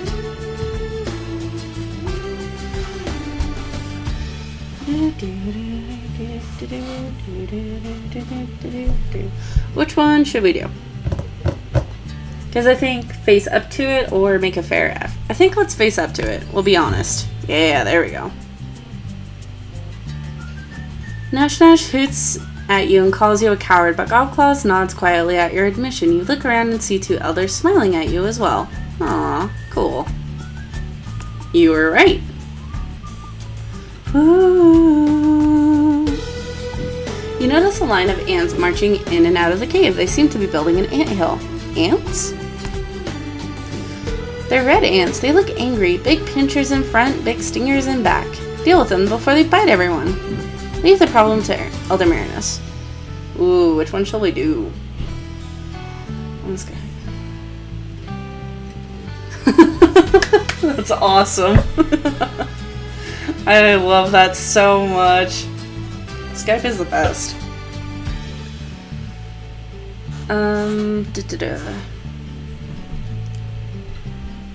Let's deal with them. As you draw close to the line, some of the bigger ants click their mandibles at you. How big are these ants that you can hear their like little bits like click click? Stop the ants, deceive them, use another monster link to crush them, scare the ants away. Let's stomp. Ow, ow! Not one ant is a match for you, but all of them together are nasty. But they're just ants. You crush hundreds, if not thousands of ants. Your hide burns and itches from their bites and stings, but few who escape do not return. We didn't get anything from that. I think we got some bravery. Remember, you are small, like smaller than me. Oh my, you wake up and you find that you're no longer a little monsterling. You're growing up. Wow. Elder Marinus calls the older Go with Elder Marinus. Keep going. Jump right in. Fall, and we fall, and we're falling. A lot of falling. Get out of the way. Get out of the way or try to cushion the fall. Let's try to cushion. Let's get some kindness. Maybe someone should lead. Admit your loss. Ask for help from other monsterlings. The other monsterlings surround you with offers of help. You move into the narrow passages as a group. Soon you are in a cave full of even thicker mist. So what? It's just mist, isn't it? The chamber swirls with mist, smoke, fog, vapor, except it's not any of those things. It's ghosts. Hundreds of them, large and small. They're everywhere. Spooky. One by one, the pale ghosts begin to turn their attention to you. Their eyes glow different colors. Should we stand fast or cringe a little? Should we be big, strong, brave monster or be a little ugh? To be honest, I would be a little ugh if I saw these. Let's cringe. The ghosts speak in many voices, all hollow and distant, all in unison. They ask you, do you fear? Yes, this is scary. Attack them. Wait and say nothing. Let's be honest. Yeah, this is scary. Your answer echoes back to you, louder and louder. You crouch down, trying to hide from all the noise, and fall unconscious. You scared yourself unconscious. Let's meep. God, we're super brave, and we're getting there with the honesty. You wake up inside a well-appointed hovel. This is your home now. Start living as an... Whoa! Look at us! Oh my god, we have sweet shoes. We spiky. Oh my god. That's so weird. Allie, no. Allie, no. Girl. I can't. Oh, hell. Let's do the feather. Something smells good. You and Gobclaws find a trail of feathers at the edge of town. Following, you find an eagle with a bleeding wing. Is that good? For several hungry monsters? Possibly. For 2 small ones? Maybe not. This eagle is big, and hurt or not, he could probably mess you up pretty bad. If we run away, we might lose some bravery.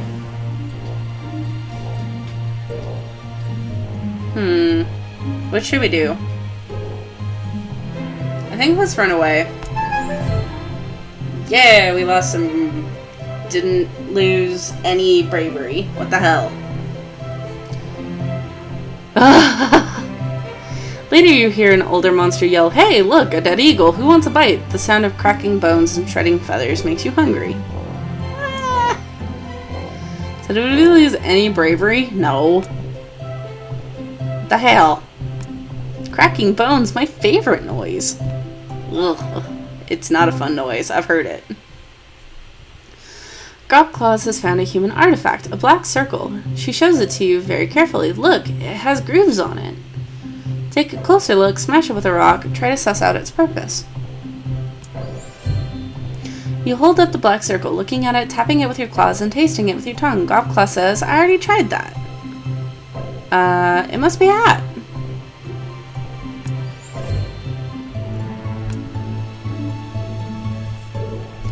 I've actually never broken a bone either, but I did like the EMT lifeguard and stuff for a while. Let's go hang out with the script goat.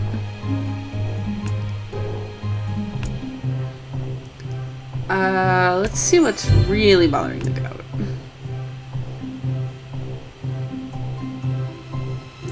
Ask Nash Nash to not fight the goat. Get some food for the script goat. You scrounge some edible greens from Hamrag's garden, use them to lead the goat back into its pit. The goat is satisfied and nobody got hurt. That's true.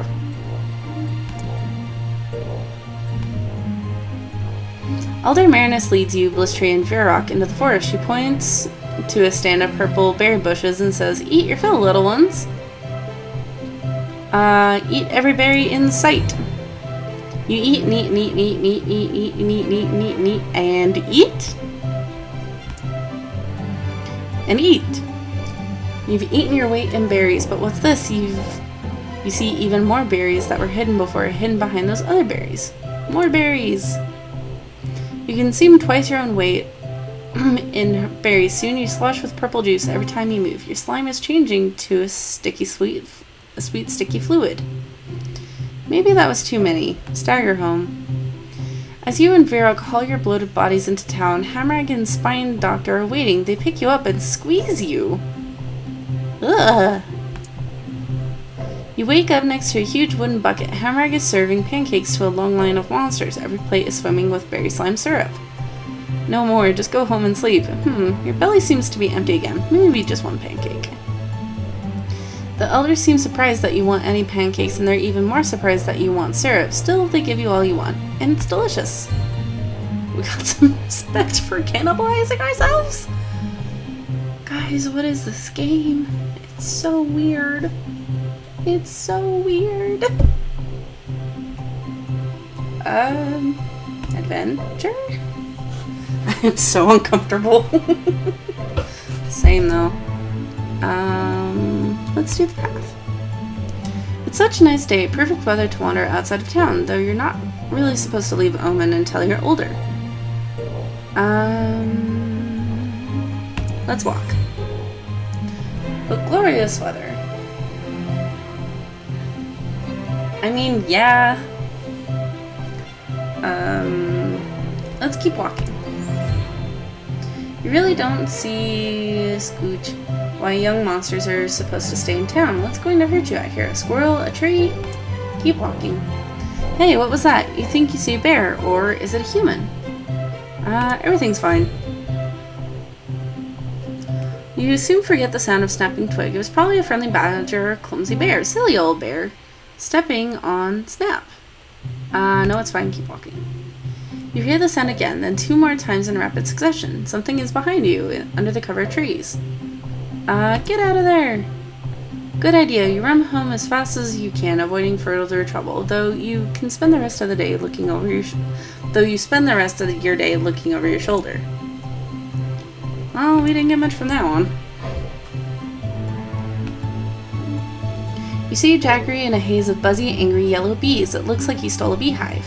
Oh. Let's help him out. Put the hive near smokehouse, since I already know what that one is. It worked! The bees fall asleep. I love our child's shoes. We haven't named him. Don't name him in Gerald the 4th. Because I think we're on like the 10th. So we need a new name. And I need to stretch. Petunia! Alright, this is Petunia. Petunia is our cute bab. Ooh, Wanda's good too. A small crowd gathers in the square. Prudence and Gritmitten are in some kind of argument. Go see what they're arguing about. Nash Nash whispers to you. Gritmitten says he saw a human wearing a coat made from a monster's hide. What? Prudence says she saw it too, but it was just a costume. You watch the elders discuss the situation calmly and quietly with only a little clawing and spitting. Offer to help resolve the conflict. Humans are dangerous. Leave the elders to it. Investigate this by running off to the human city of Carmen. Listen to the debate more. Ooh, these are a lot of options. Monster fix, let's make it happen. No. Do I have any water left in my other cup? No, I don't. Which one should we do? Because I'm not sure.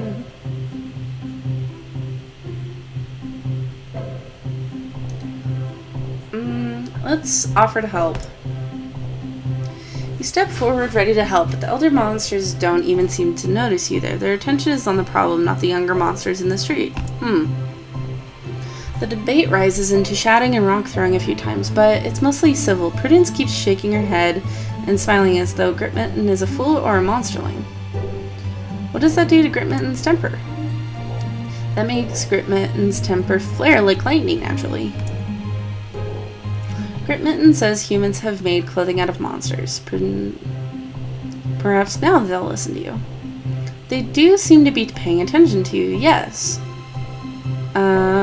Support Prudence. She's smarter. Prudence nods to you and says, see, I'm always right. Humans wear clothes all the time. This fool just thinks some animal's hide is from one of us. Some slimy animal, perhaps. Yeah, like a big furry snail. Cool. You and Nash Nash and the scapegoat are having an impromptu picnic in the street. The fresh moss you dunk in your tea is delicious. Some birds twittering and chirping in a friendly way circle and land among the crumbs. Okay. The birds start pecking at the crumbs, but they start hopping onto you and pecking at you too. You have crumbs on you and they want them right now. Ignore the birds, they're harmless. See how they like it. Eat the birds. Let's peck the birds back. You peck furiously at the birds until most are vanquished. The rest of the picnic is peaceful. Nash Nash gives you 2 claws up, and then the scapegoat seems impressed as well. Oh, sorry, Allie already picked. Adolescence is fleeting. You've grown beyond youth and have become an adult. Yay! You've been dragged from your bed by your friends and neighbors. Okay. The neighbors throw you into the center. Get on getting on. Wait patiently. After the muttering stops, though the murmuring goes on for some time longer, that finally the assembled monsters have come to a decision. Well, what is it? The ring of monsters shuffles closer to you, forming a tighter circle. Elders loom over you while the smaller adults crouch low. Ugh. I'm a smaller adult. I crouch low. Do your part in the ceremony. The other monsters hold you in some respect. 1 out of a possible 100. Tiny respect. Everyone says you're known for your honesty. No doubt about that. You cannot tell a lie. You cannot tell a lie. An elder says we're going to give you a tricky task to prove your honesty, but we actually couldn't think of anything. Insist your honesty is beyond reproach. True, the circle erupts with affirmations. A great gangly elder claps you on the back and says, you do tend to speak honestly. Oh. Let's accept the praise and move on. You're an adult now. You'll grow stronger over time, but your personality is no longer as mutable as it was when you were young.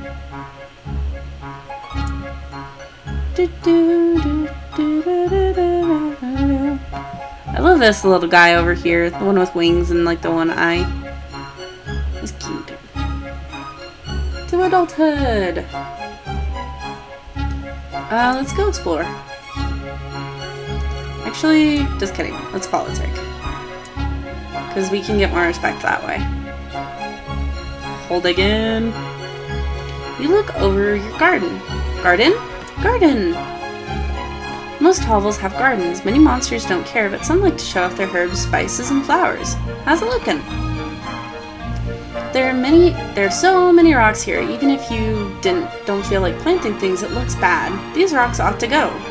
Stupid rocks, kick one. Start digging, forget it. Be one of those monsters who doesn't care about gardens. Let's start digging. All this work is a lot harder than you expected. You're not a natural digger like Molefoot or Shovel. Shovel? It's fucking Moon. Oh my god, you're not a natural digger like Molefoot or Shovel. Shovel? Not all monsters pick good names. Just be glad you're not one of them. Keep at it. You dig. It's hard, but you eventually get better at it. Dig. When you're all done, the garden looks much better. All that digging turned over earth, too. That's probably a good thing. Catch our breath. Ooh, we got 10 respect. The spine doctor, out for a stroll, stops to compliment your work ethic. You're not sure what an ethic is, but she always talks like that. Aw, cute. Wanda's our good monster child. Let's do the puddle. Your neighbor, the elder monster Lila, walks slowly in the direction of the brood cave. Who's that? She's one of your next door neighbors, but she's much older than you, months and months. She has tough scales and eyes of several different sizes. Okay. Watch her, follow her. Ooh, which one should we do? Should we watch or follow? As I adjust my shot. Because I'm not sure, like... Follow? Okay, let's follow. As she passes down the room, some of the elders nod to her. Then they go to her hovel and start smashing things. What? Ask an elder what's going on. Greedblitz stops tearing apart Lilia's dining room table and says she feels herself beginning to dissolve. She's going to go release herself and become one with the slime in the spawning vat. What happens when monsters dissolve themselves? Monsters who get to a certain age either settle into their personality and shape forever, or they let themselves become one with the slime from which they came. Their personality can have an effect on future generations of monsterlings. Okay. Run after Laia. You're going to be remembered. We'll see a bit of you in every monsterling from now on. Laia wipes a slimy tear from one of her smaller eyes and sniffs. Give her a hug. Aww. You hug her, she squishes. Her body is already starting to break down and dissolve. She breaks away, smiles one last time, and walks quickly toward the brood cave. You'll never see her again. That's so sad. Oh, that's really sad. Oh. Shit. No, don't cry over the monster game. Shoot. God. Okay, door. Hear a cry from a nearby hovel. Oh, it's the Stingus again. Sass, wait, a new adolescent doesn't understand how the windows in her hovel work. Yes, I am, okay, Allie? Let me live. I am indeed crying over fictional slime balls. Should we let her chew her arm off or free her?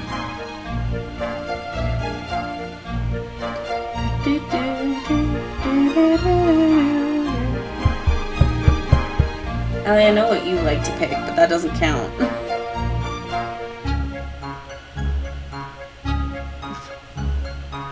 Chew her arm off. Some of the other monsters have gathered in the street to watch, and adolescent asks, why didn't you help her? Explain the logic behind your get Sassway to chew off her arm plan. You go into details and remind the little monster that her arm will grow back and she'll never let herself get caught like that again. Smart, be proud of your wisdom. The other monsters agree that it sounds like a pretty good plan when you put it that way. It sure is.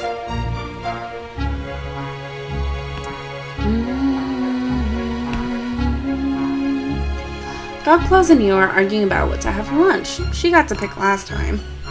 Suddenly your favorite food flies down from the sky and perches within an arm's reach. The magpie chirps, have either of you seen a cornfield around here? Your stomach growls. It's tough, but let's help the bird. Through gritted teeth and a sheen of sweat, you coolly tell the bird where to find a human cornfield. After it flies off, Godclaws asks why you did that. Explain that one should help anyone who asks. The favor might be passed along. She nods at you. Sage thought, someday I might need help and that magpie could give it. We still need to get a real meal. We have no mount.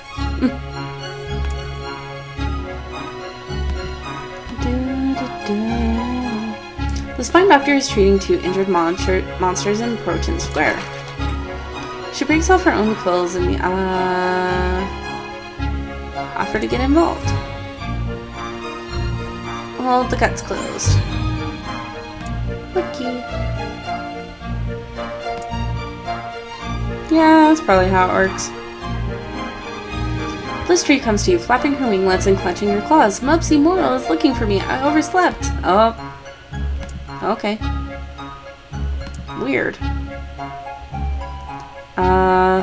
Which one should we do this time?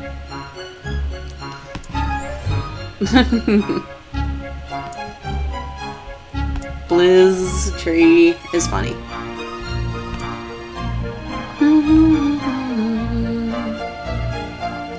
Scream sing! Sing quietly.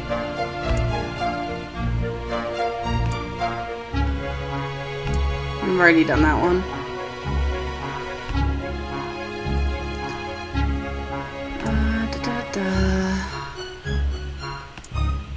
Try to fix it. Keep poking. Yeah, let's go for it. Stop while we're ahead.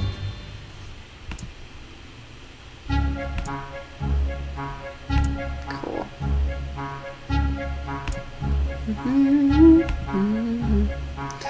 Oh, it's the fast sloth. Oh, let's hide. Oh shoot, I picked the wrong one. You sure you knew? We've already done this one. Tell the straight truth. More honesty. At least you were true to yourself. Honesty. I really have. There's 2 different ooh faces. I love it. You spy a wolf pacing outside a small wooden cabin. Let's work with the wolf to get the kids. The wolf accepts your offer of assistance and growls, I'm glad you're reasonable. Some monsters would just attack me. It's the wolf's lucky day, then. The wolf snarls, how should we finish this hunt? I can block them while you climb. Got any better ideas?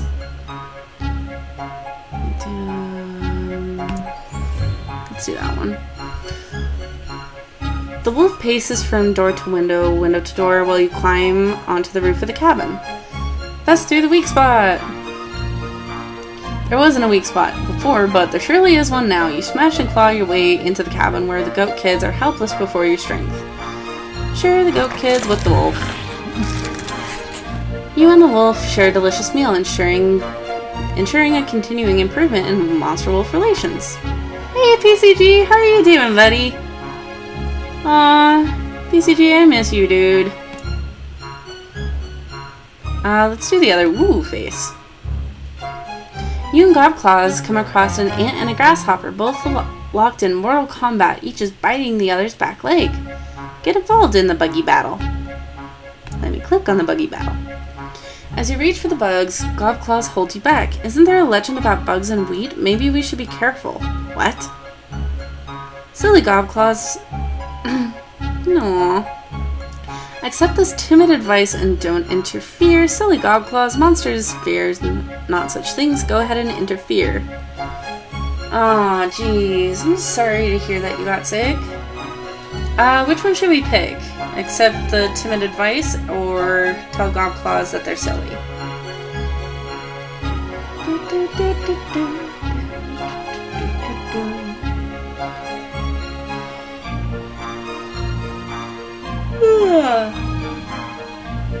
Isn't there a legend about bugs and wheat? I don't even know what Gobclaws is talking about.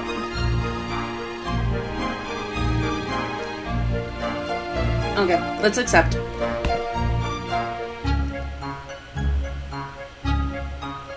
Oh yeah. Oh, we lost some bravery. You hang back and watch the tiny fight. Gobclaws praises you for listening to her. Aww. Yo, 61. Nice. Let's do the wrong face. You scoop a big fish from the forest stream. As you're about to bite into it, it says, wait, I'm magic. I can grant you a wish. Yeah, Lisa's still super sick. Sounds legit. Believe the fish. Dispute this spurious claim. Ooh, we got cleverness maxed. All I wish for is something to eat, you snarl. The fish realizes what you mean as you bite into it.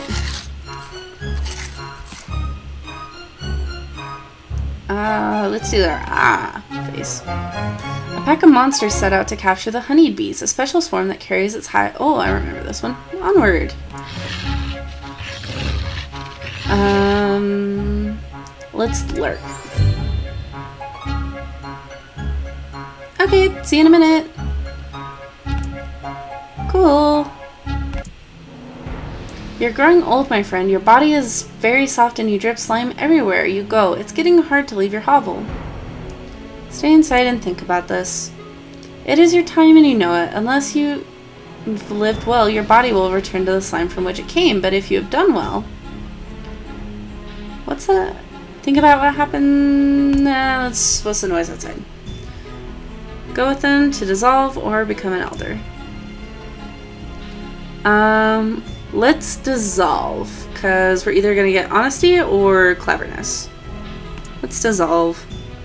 You wade into the spawning vat. It's cool and green, and you feel the aches and pains of your body melting away along with your body. Quiver. Your hide is absorbed by the surrounding slime. Tiny morsels swim closer to the new source of nourishment. Oh my god, they're eating. Ah, relief. Your last thoughts begin to form even as your brain disintegrates. Remember the actions you... Oh, we get to pick. Ooh, should we remember our actions or our words?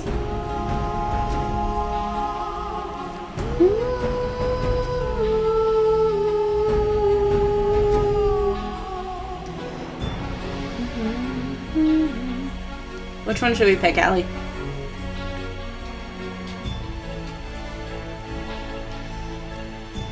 Because I kind of want to do the words and ideas, because I think that'll be our honesty one.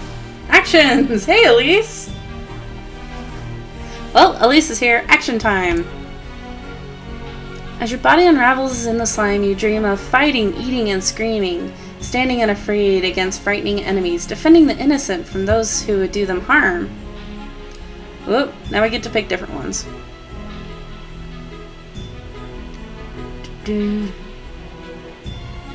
Awesome. I'm glad you got to stop by. Yay. Which one should we pick? I'll let you guys pick. This may be hard if you guys all pick a different one, but... Yee. Lot of loves. Lovin', lovin', lovin'.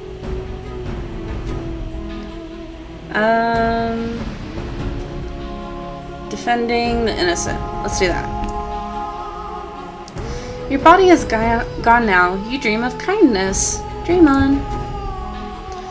Sometimes a morsel will give its life to save another from a predator or the dangerous whirlpools that form in the spawning vat from time to time. Sometimes a morsel will care more of another than it feared. What the hell is a sentence? PCG, this game is so cute. Sometimes a morsel will care more for another than it fears for itself. There will be more such sacrifices in the future, and they will make monsters of Omen better than they were before. They will be born knowing what a hero is. Dissolve into kindness. Yay. Cute. The end.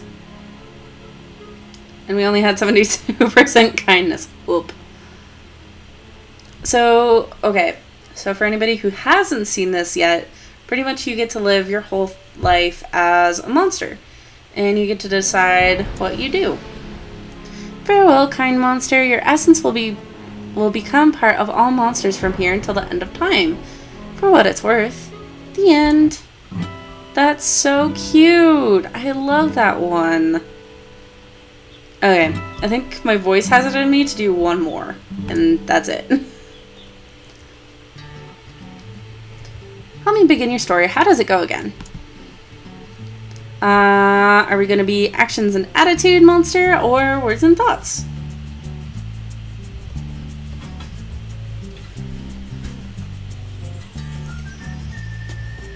Do I have a coin? Guys, should I roll dice for this one? Let's be doers? Okay.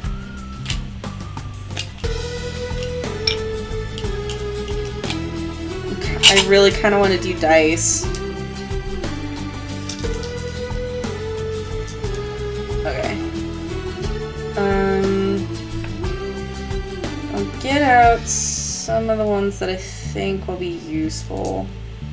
Okay. I got out my D20, my D6, and D4.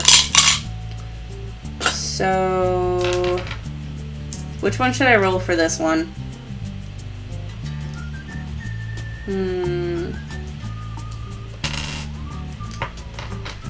Okay, I'll roll the D3. If I roll a 1, I'll do the first one, 2 the second one, 3 the third one. If I roll a 4, I'll roll again. 2. Facing frightening enemies unafraid. We're a brave monster. Your body is turning and twisting, growing solid in the middle of a great vat of green slime. It's time to be born. Okay. Be born.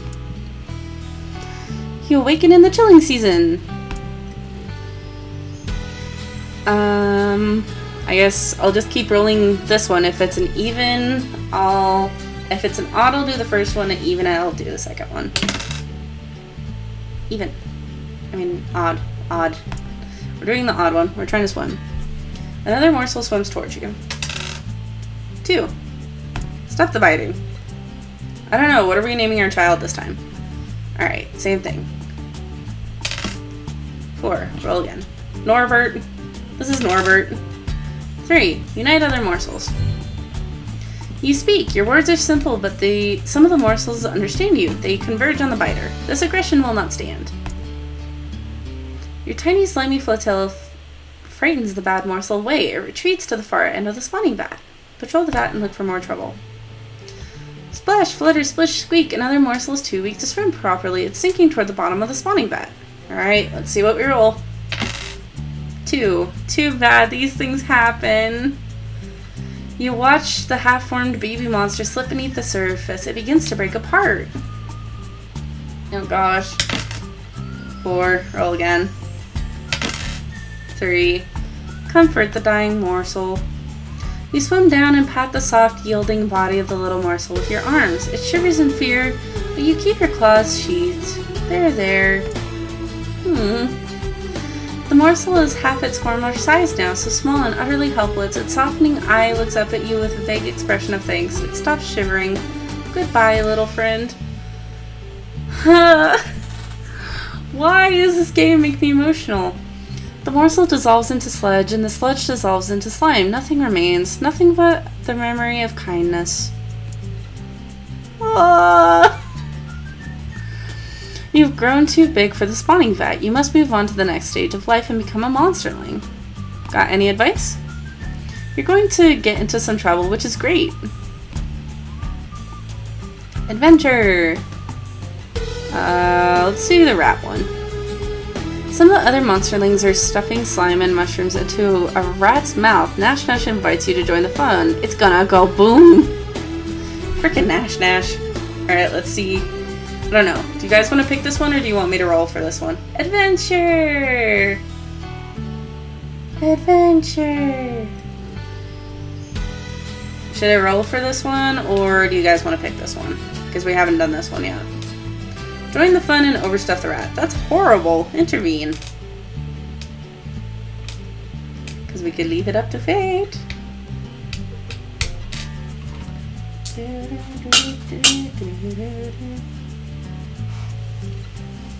Overstuff? Alright. Overstuff the rat. It takes 13 mushrooms and a whole lot of slime, but eventually the rat pops like a big filthy blister. You all have a good laugh. Ugh.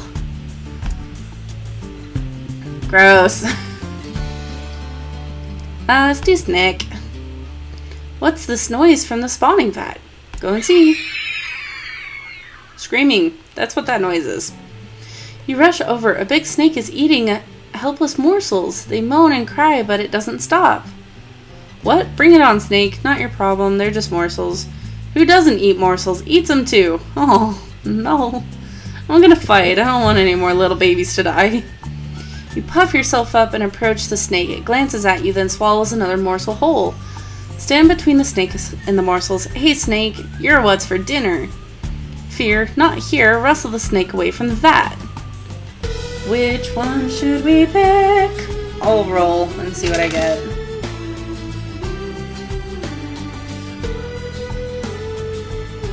Gosh.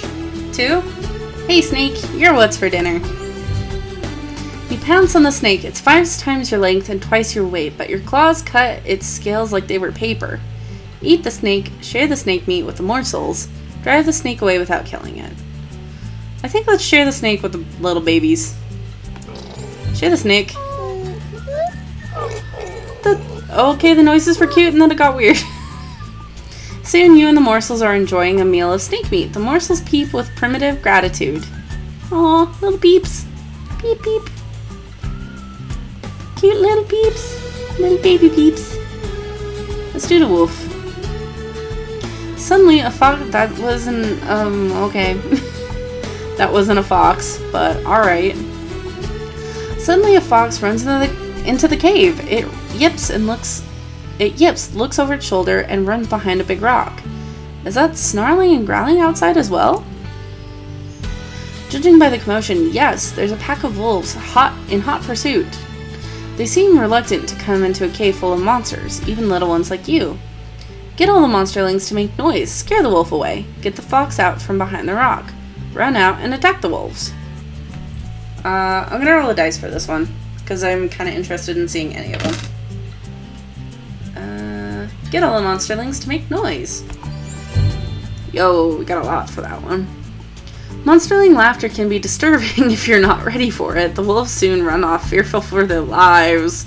Stupid wolves. The fox crouches on the cave floor, clearly terrified. Talk to it. It should be. Eat it.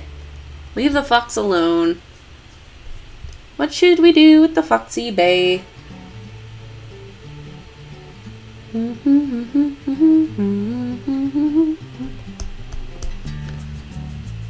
Because we could end it really quick and eat it. We could talk to it and get a friend.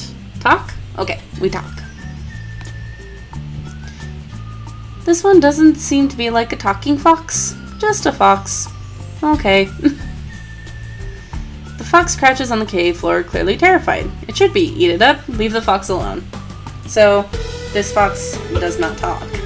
So now we can either eat it, or leave him alone. Huh, this fox has had a really shitty day.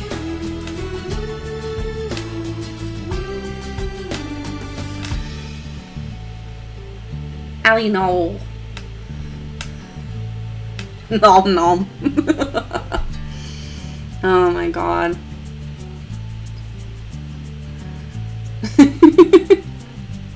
PCG, you're kind of getting outvoted. Oh god. Dang it, I'm letting the dice decide. I don't want to determine the fate of this fox. Okay, even the dice said leave the fox alone. The fox runs from place to place within the cave, keeping it out of reach of any monsterling who shows an interest. Look at its bushy little tail. Look at that cute little nose. Eventually, when it's sure the coast is clear, the fox leaves the cave. You swear it winks at you as it goes. Maybe it was secretly a talking fox who can understand such things. Cool. Let's do the diggy. Gobclaws pulls you into a side tunnel. There's something under there, she says, pointing to a huge pile of bat guano. Will you help me dig it out? Sure, help Gobclaws dig in the guano. Yuck, that's poop. Refuse to dig in the poop. Will we dig in the poop or nah?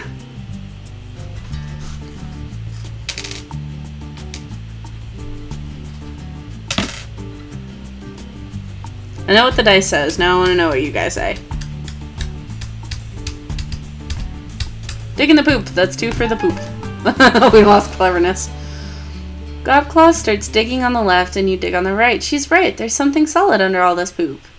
Dig deeper, get stinky, and beat Gobclaws to whatever it is. Dig along with Gobclaws, working together in perfect harmony. Let's commit. You uncovered several animal skulls, a very surprised snake, and youch, a tiny little metal blade. It's a tiny human knife. Oh, show it to Gobclaws. Gobclaws cuts herself with the blade as soon as she touches it. She runs off, still holding it, to tell Elder Marinus, "Hey, come back here." By the time you catch up to her, Gobclaws has given the knife to Marinus. She says, "It's good that you brought this to me. Human artifacts are very dangerous." Okay. Dang it. You're halfway towards being a teen. Oh, hey, Mike. Thank you for the follow. Let's do the grumpy face, though. Hamrag, an adult monster, sleeps in a big pile of monsterlings. Everyone is comfortable. Comfy. Blot's giggling sticks lichen in all 4 of Hamrag's nostrils. Hamrag's eyes shoot open as he starts to choke. Blot shushes you with a threatening scowl. You're not afraid of Blot. Help Hamrag. That's funny. Help Blot's out. So either help our choking babysitter or laugh at them and continue.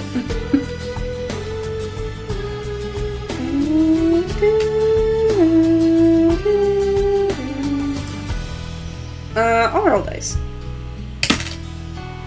Cool. You're not afraid of Blotz. Help Hamrag. That was a scary wolf noise. You jump on Hamrag's head and knock some of the lichen loose. He squeals and gasps, then remembers he can breathe through his mouth. Crisis averted. Hamrag glowers down past his jowls, scowling as though you hadn't saved him. He roars and demands who plugged up his nose. Let's tell the truth. Fuck Blotz. Blotz did it. Hamrag thanks you, grabs Blotz and sits on him. All of Blotz's breath whooshes out of him and he can't inhale again. Hamrag stays there for a good long while. Oh.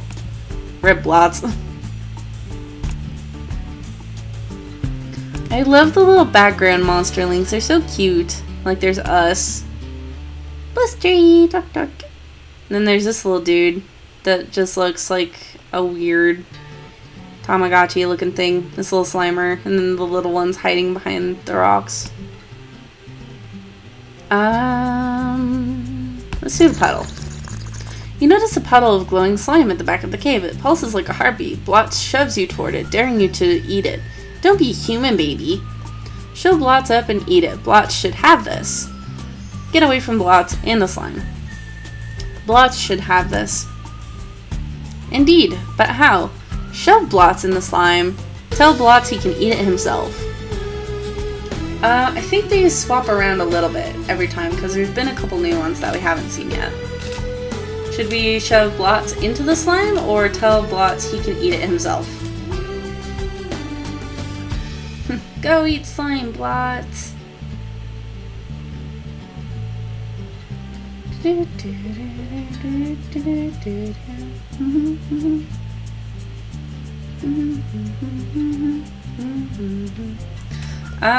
Let's shove Blotz into the slime.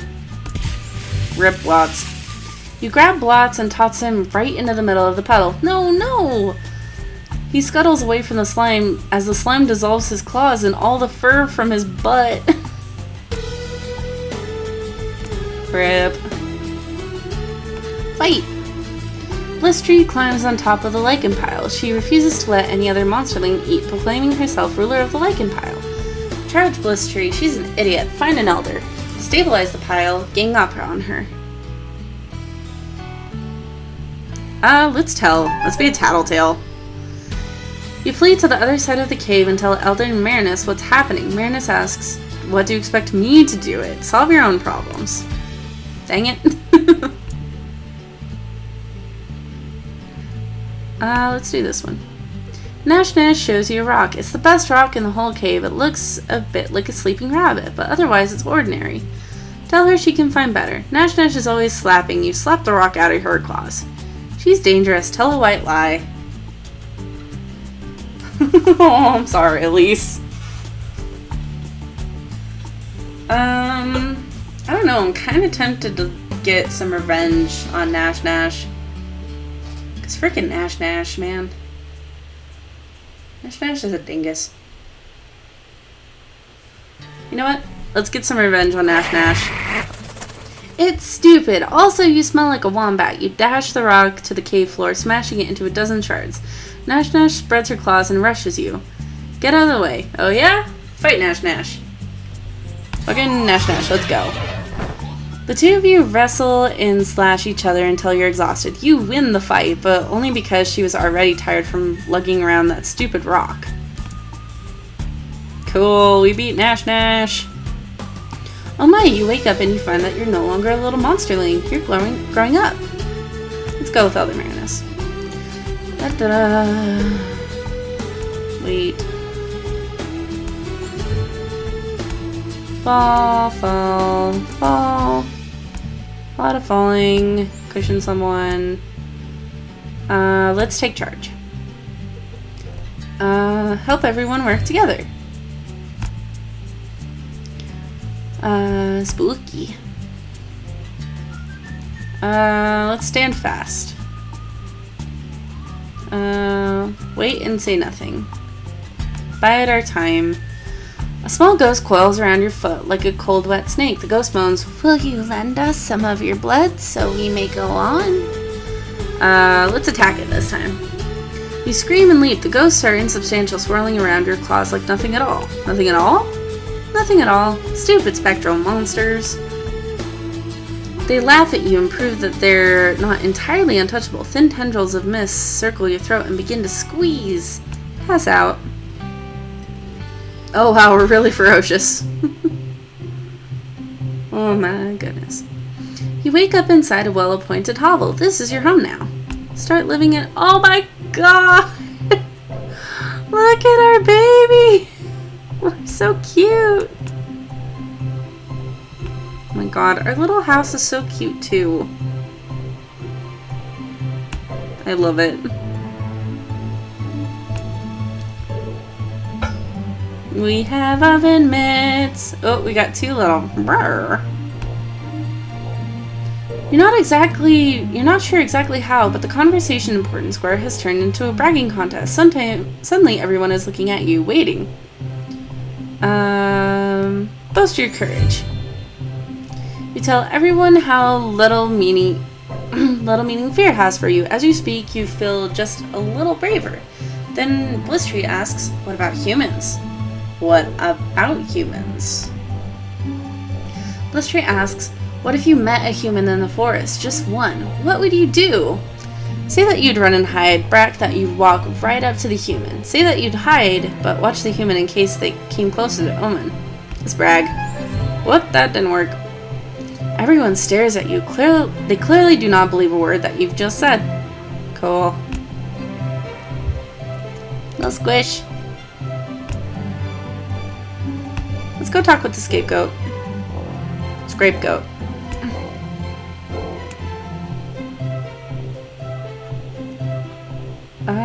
Fight. Sure, that makes sense. Nash Nash shoves you aside and charges at the scapegoat. The goat stares at her. Stop Nash Nash from fighting the goat. Whoa, we got a lot for that. The scapegoat seems relieved when you step in between it and Nash Nash. Nash Nash says, okay, I'll fight you instead. But then she always does. We're fighting Nash Nash a lot.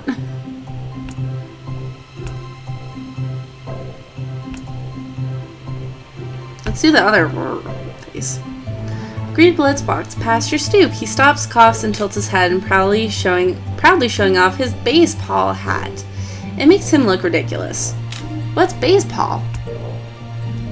Some human sport involving large wooden bats. It's something you could see making an appearance in monster culture. Fine. Let's ask him about the hat. Greed Blitz says, I gave a talking fox a whole bushel of rabbits for it. He said it's what all the smartest humans are wearing these days. Monsters walk by, pointing and snickering at the ridiculous chapeau as they do. Gently tell him the truth. It sort of looks like a duck face. Be polite. He looks so happy. Let's let him be happy. Greed Blitz nods, tips his hat to you, and moves on. Let's let Greed Blitz be happy. A small crowd gathers in the square. Prudence and Grip Mitten are in some kind of argument. Nash Nash whispers to you. Grip Mitten says he saw a human wearing a coat made of a monster's hide. What? Prudence says she saw it too, but it was just a costume. You watch the elders discuss the situation calmly and quietly with only a little clawing and spitting.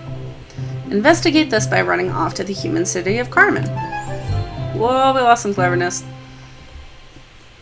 You set out, but before you're halfway through the whale mist, you find yourself caught. Hammerk shakes you and tosses you to the ground. Fight the elder. Hammerk holds you back with one paw until you grow tired. Hammerk says, you know better than to go close to humans, you're too young. He drags you back to Omen and leaves you there. The debate rises into shouting and rock throwing a few times, but it's mostly civil. Prudence keeps shaking her head and smiling, as though Grip Mitten is a fool or a monsterling. What does that do to Grip Mitten's temper? That makes Grip Mitten's temper flare like lightning, naturally. Keep watching and listening. Grip Mitten says humans have made Perhaps now the arguers would listen to you. Talking stinks. Mess with them. You prod them both, interrupting and playing stupid until their frustration reaches a boil. Before anyone can grab you, you slip away. Later on, you hear that there was a huge fight, which Prudence barely won. Several younger monsters like you were seriously slashed up in the fight, even though they were just trying to get away. Okay. See the human one. You, Nash Nash, and Gobclaws hide in a stand of prickly thorn bushes, watching human children run back to their bus. But what's that they left? Shiny, red, round things? It's a scooter! Mine! Battle Nash Nash and Gobclaws for it. Firsties! Race to the scooter and claim it. Hey! What did we name this monster? I think we moved away from naming our children Gerald. Hey, Sierra. Oh, it's so lovely to see you. This is Norbert. Norbert, middle name Gerald, the 30th monster.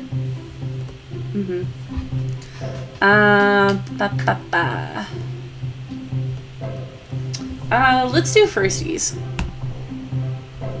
You'll all charge out of the bushes, only to trip over each other and land in a bag pile of feathers, scales, and fur. Now what? Mine! Refuse to be defeated. Sharing is caring. Let Nash Nash win. Hell no. Kicking the others in the face, you lunge toward the scooter, only to be tripped at the last second by Nash Nash. She scoots away, laughing at you. God dang it, Nash Nash. Let's do singing. Gobclaws has found a human artifact, a black circle. She shows it to you very carefully. Look, it has grooves on it. Smash it with a rock. Gobclaws shrieks as you destroy her treasure. She reaches to punish you with her pincers, but you run away laughing. Aw, sorry, Gobclaws. You hear screams, shrieks, and cheers, and you come running. The oldest monster is fighting a challenger. Even the elder monsters flee to a safe distance. They know this could turn out badly. Who's fighting? Everyone knows and fears the power of the oldest monster, except, apparently, this big purple guy you've never seen before. Oh. Watch closely and learn. You're the closest monster to the fight. The purple monster has 16 thick, ropey tentacles, and he's trying to strangle the oldest monster. That's close. The oldest monster ignores a grip that could and does shatter a hovel. Let's get closer. You move just a little closer, ignoring the shots from behind you. The oldest monster swings the purple guy by his tentacles, and you're in the path of the great brute's body. No! Marinus shrieks as the purple guy uproots a tree. The two great creatures square off again. Giant hammerhead squills, get out of there, you fool! Eulalia gasps and hides her face. Oops.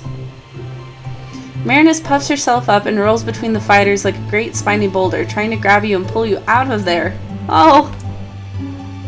The oldest monster's tail twitches barely, and Marinus is knocked away like a ball, deflating and bleeding. Run away! You get 2 steps before the purple challenger snaps you up in his jaws just before he can chew. The oldest monster rips his head clean off and hurls it away. Stand tall. Oh no! No. You nearly poop yourself out of fear, and now nobody will meet your eyes. Rip.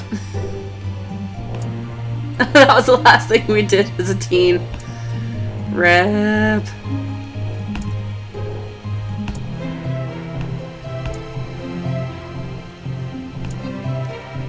Some of the monsters flinch when you raise your voice. It's gratifying, but it doesn't seem to make their deliberations any less deliberate.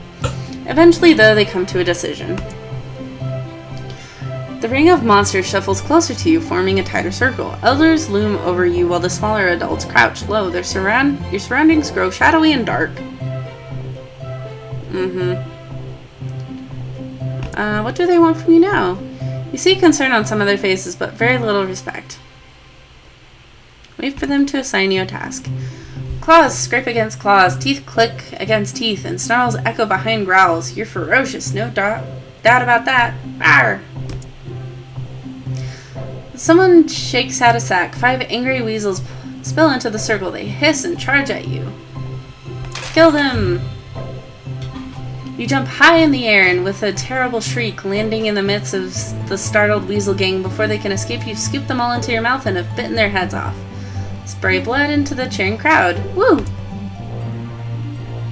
Yep, we're very ferocious. I love that, like, this little squish'em just ripped stuff apart.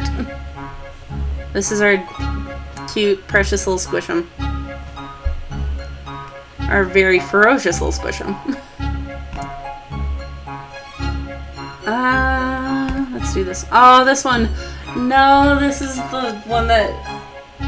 Okay, sleep good, Elise. Night-night. God, this is a sad one. Follow her. As she passes down the road, some of the elders nod to her, then they go to her hovel and start smashing things. Ask an elder what's going on. Greedblitz stops tearing apart Eulalia's dining room table and says she feels herself beginning to dissolve. She's going to go release herself and become one with the slime in the spawning vat. What happens when monsters dissolve themselves? Monsters who get to a certain age either settle into their personality and shape forever, or they let themselves become one with the slime from which they came. Their personality can have an effect on future generations of monsterlings. Okay. Run after her. You're going to be remembered, Eulalia, and we'll see a bit of you in every monsterling from now on. Eulalia wipes a slimy tear from one of her smaller eyes and sniffs. Let's give her a hug. I can't do anything but be nice in this one. You hug Aurelia as she squishes. Her body is already starting to break down and dissolve. She breaks away, smiles one last time, and walks quickly toward the brood cave. You will never see her again. I'm so sad. The fast sloth is tearing roofs off hovels. Elders and larger adults charge at it, but it beats them back with its deceptively slow arms. Let's get closer. You watch from the shadows. The sloth leaps from roof to roof like a huge demented monkey. It rips loose a big piece of corrugated metal. Bide your time. Let's stay hidden. You realize that you're the only monster left in the area. All the others are far away, some out cold, some just huddled out of reach of those huge claws.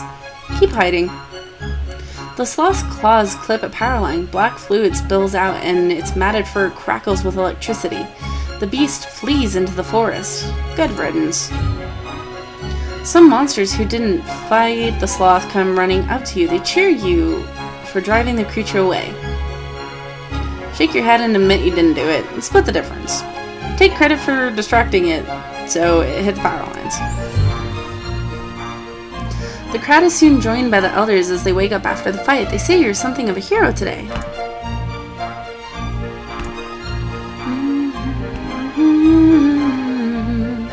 It's the scream along, sing along. Everybody's screaming. Loudest monster wins. Scream, sing, scream, sing. You're totally gonna break some windows and eardrums, but why are all these monsterlings here? Your singing has been known to hurt their little ears. Belt it out. You gotta win. You sing about loss and secret love and a plate with no pancakes on it. Your song is sad and strong, but the other monsters sense that you're holding back. The monsterlings, on the other hand, are terrified. Sing proudly, but rein it in. Windows crack, eardrums perforate, and monsterlings flee. Later you found out that they heard your screams in his neck miles and miles away, so that wasn't so bad.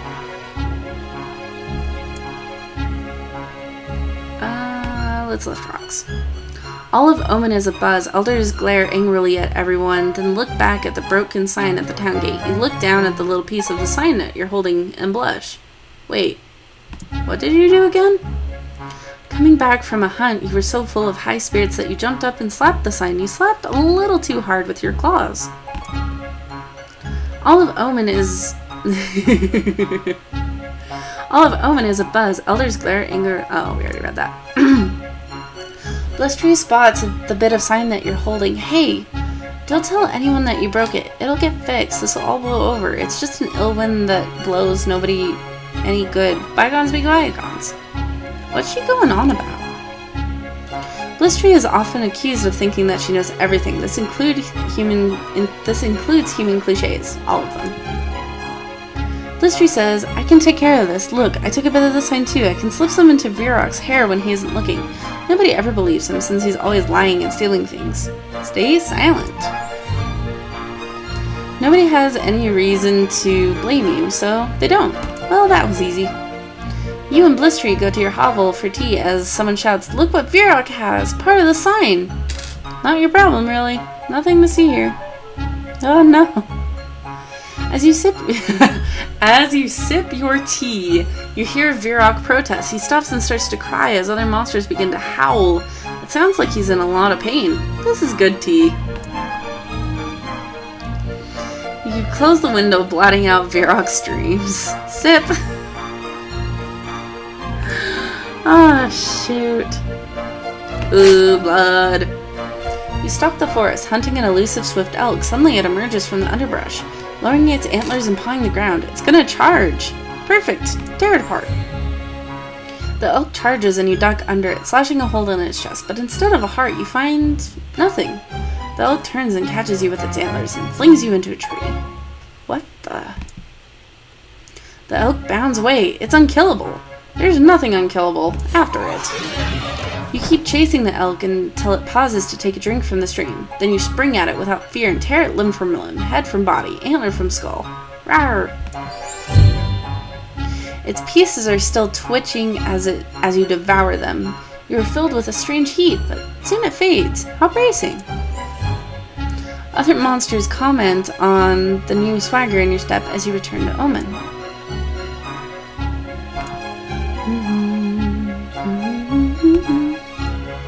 You and Nash Nash encounter the Proud Bear. This is an honor and a problem.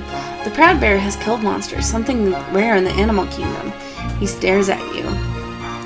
Formulate a plan of attack. I haven't done that one yet. The bear seems to read your smallest motion as though you have shouted your intentions. He stands on his hind legs and gives you a little bow. Bow back to him? The bear nods. Nash Nash squeals with delight at this exchange of honor. She says, "This is gonna be good." The bear seems to read your small... Ooh. Attack alongside Nash Nash. Let's go. The bear fights efficiently, and it's almost a match for you and Nash Nash's frantic claw swipes. You see an in... Pounce. You leap, making every blow the best you've thrown. The Proud Bear counters them all, genuinely trying to end you. Until he stops. Suddenly, he's lying there before you, helpless. Ooh, guys. Do we shred the bear or leave the bear be? My vote is for leaving the bear be, but that's because I'm a bear. I kind of want to let the bear be. Like, we've won. Like, we can let the bear go off. Leave the bear be. You back off and let the bear get up. He bows low to you, then totters off. Back in Omen, Nash Nash regales everyone with stories of your bravery. Cool.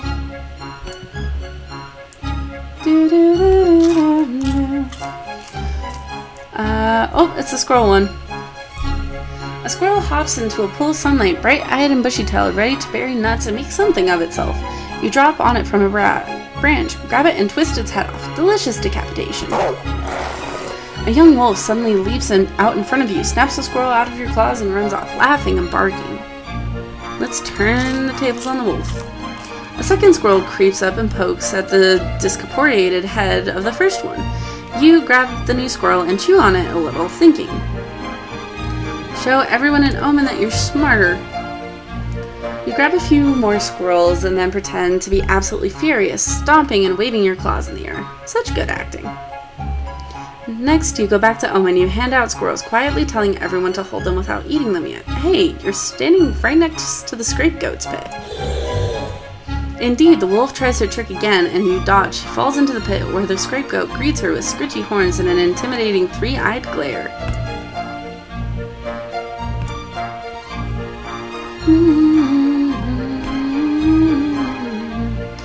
A flock of geese are in the square. No one can talk above the din. Nash Nash screams, "Last one to drive them away is a loser," and she's on that human scooter she found. I just knocked over my trash can. Oh no. Oopsies. I'll clean that later. Just grab the scooter for yourself. Whoops. You push Nash Nash off your scooter and plow into the geese. Your victory is short-lived as Nash Nash and the geese take turns pecking and slapping your face. Someday you'll outfierce her. Whoopsies.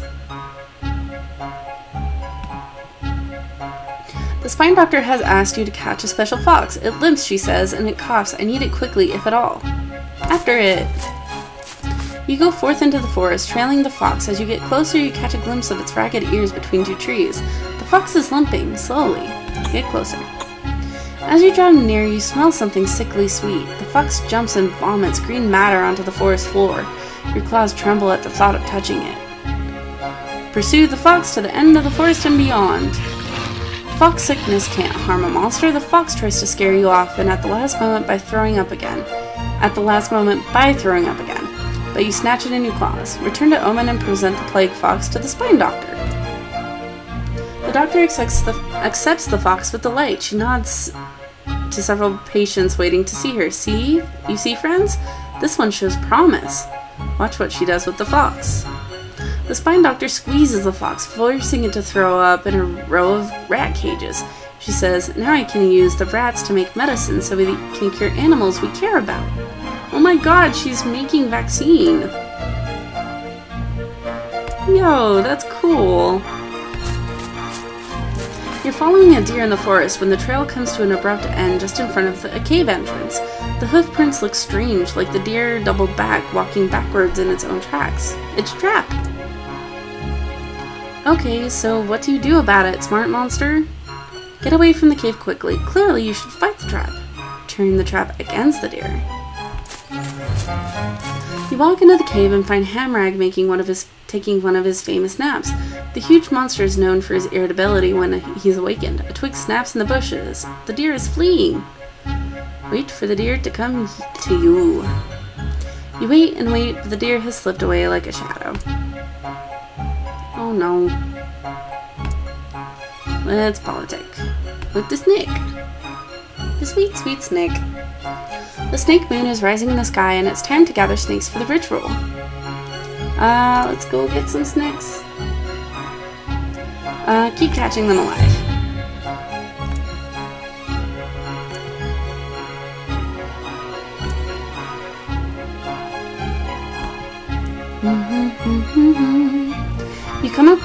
You come upon a scene of hundreds of frogs all gathered on a stream bank. They're ribbiting back and forth in what is clearly a debate of some kind, watched by a stork. What are they arguing over? Half the frogs surround a log as though it is their leader. The other half are huddled at the feet of a somewhat bemused stork. Talk to them. A chorus of fearful croaks drowns out the debate. The frogs flee from your open mouth. The stork flies off and you knock the log into the stream where it floats out of sight. That was amusing. Hey, hot dog! When you get back to Omen, an elder monster tells you the frogs were choosing their king today. It is an event of great mystical significance in the forest, you know. Whoops. Seeing your expression as the green guts dripping where you walked, she sighs. Well, it was. Whoops, we messed up their king pickin'. Oopsie, oopsie. You sit with Nash Nash and Gogclaws on a tattered red blanket, eating cookies and talking about artifacts. Gogclaw sighs, I really like artifacts. I want a big collection, but it seems like I can never find any good ones. You and Nash Nash exchange glances. Glance. Nash Nash runs a claw along the handlebars of her little scooter. You both know some good spots. Tell Gogclaws about the good spots. Yeah, let's be nice to Gogclaws. They're sweet. You open your mouth, but gasp as Nash Nash kicks you. Hard. Ugh, why? Nash Nash whispers, that'll be less stuff for us. I don't care if you have less stuff, but if I do, you're in big trouble. She pokes you with her claws to make her point. Tell her anyway.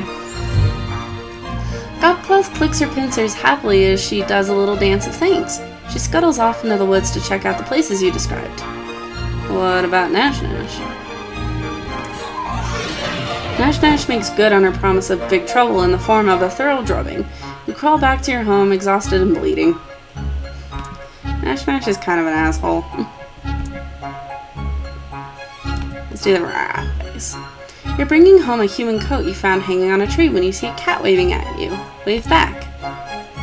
The cat is standing on its hind legs wearing human boots and indeed is covered in human clothing artifacts. Save me, he cries, pointing to a wolf who has it cornered. Get the wolf! Another talking animal?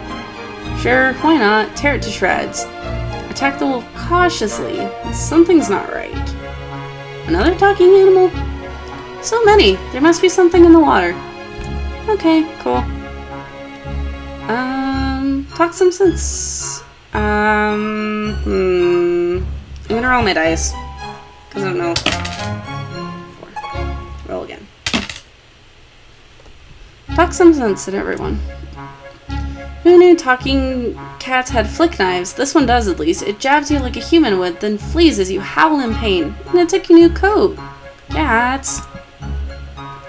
Cats! Gasp. I'm very grumpy at the cat.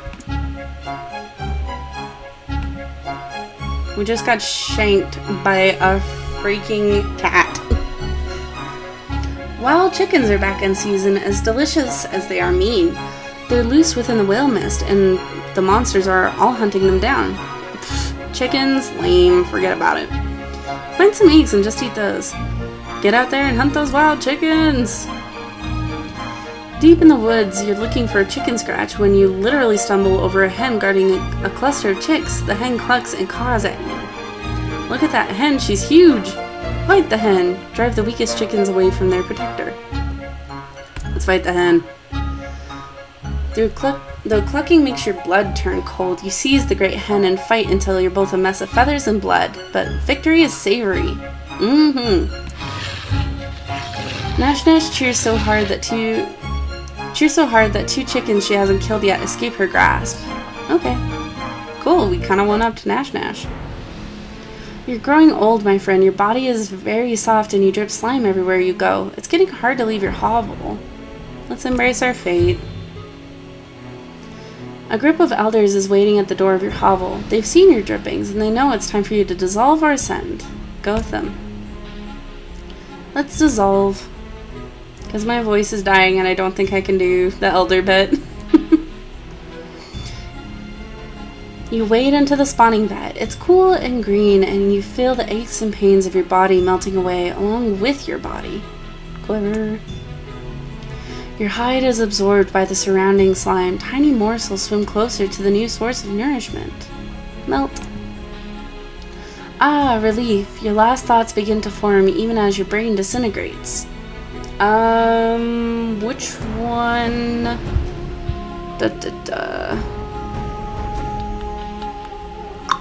Let's try to get the honesty one. Remember the words and ideas that were dear to you. As your body unravels in the slime, you dream of speaking the truth when others lied. Your body is gone now. You are a dream of honesty. Dream on.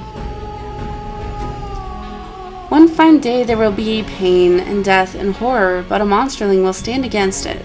See the monsterling's face. It looks a little like yours. Coincidence or something more? To be honest, you can't be sure. Ah. The end. Dissolve into honesty. Yay! We got little monsters a lot of honesty. Which we didn't have a lot of, which I guess is okay. Farewell, honest monster. Your essence will become part of all monsters from here until the end of time, for what it's worth. Yay! Cool. We got another ending. Actually, if my voice is doing okay tomorrow, I may stream more of this, because I want to hurry and, like, finish it up, because I'm having fun with it, and I'm having fun streaming lately. Oh, I feel like I'll go to Steve's. Ugh. But yeah, well, looks like Allie's down for tomorrow's stream. But yeah, I don't have anything planned, so might as well stream. Anyway, thank you. Oh god, it's glitching again. It's glitching again. Don't do that. My gosh. Anyway, so I hope you guys have an awesome night. Sleep good. Think of the happy little monster bits from this game. Okay, PCG. It'll probably be later at night, like today, but yeah. Awesome. I don't really feel like hosting anybody, so I'm just gonna end the stream. So have a good night, guys. I wish the music would have kept going. No, don't buffer.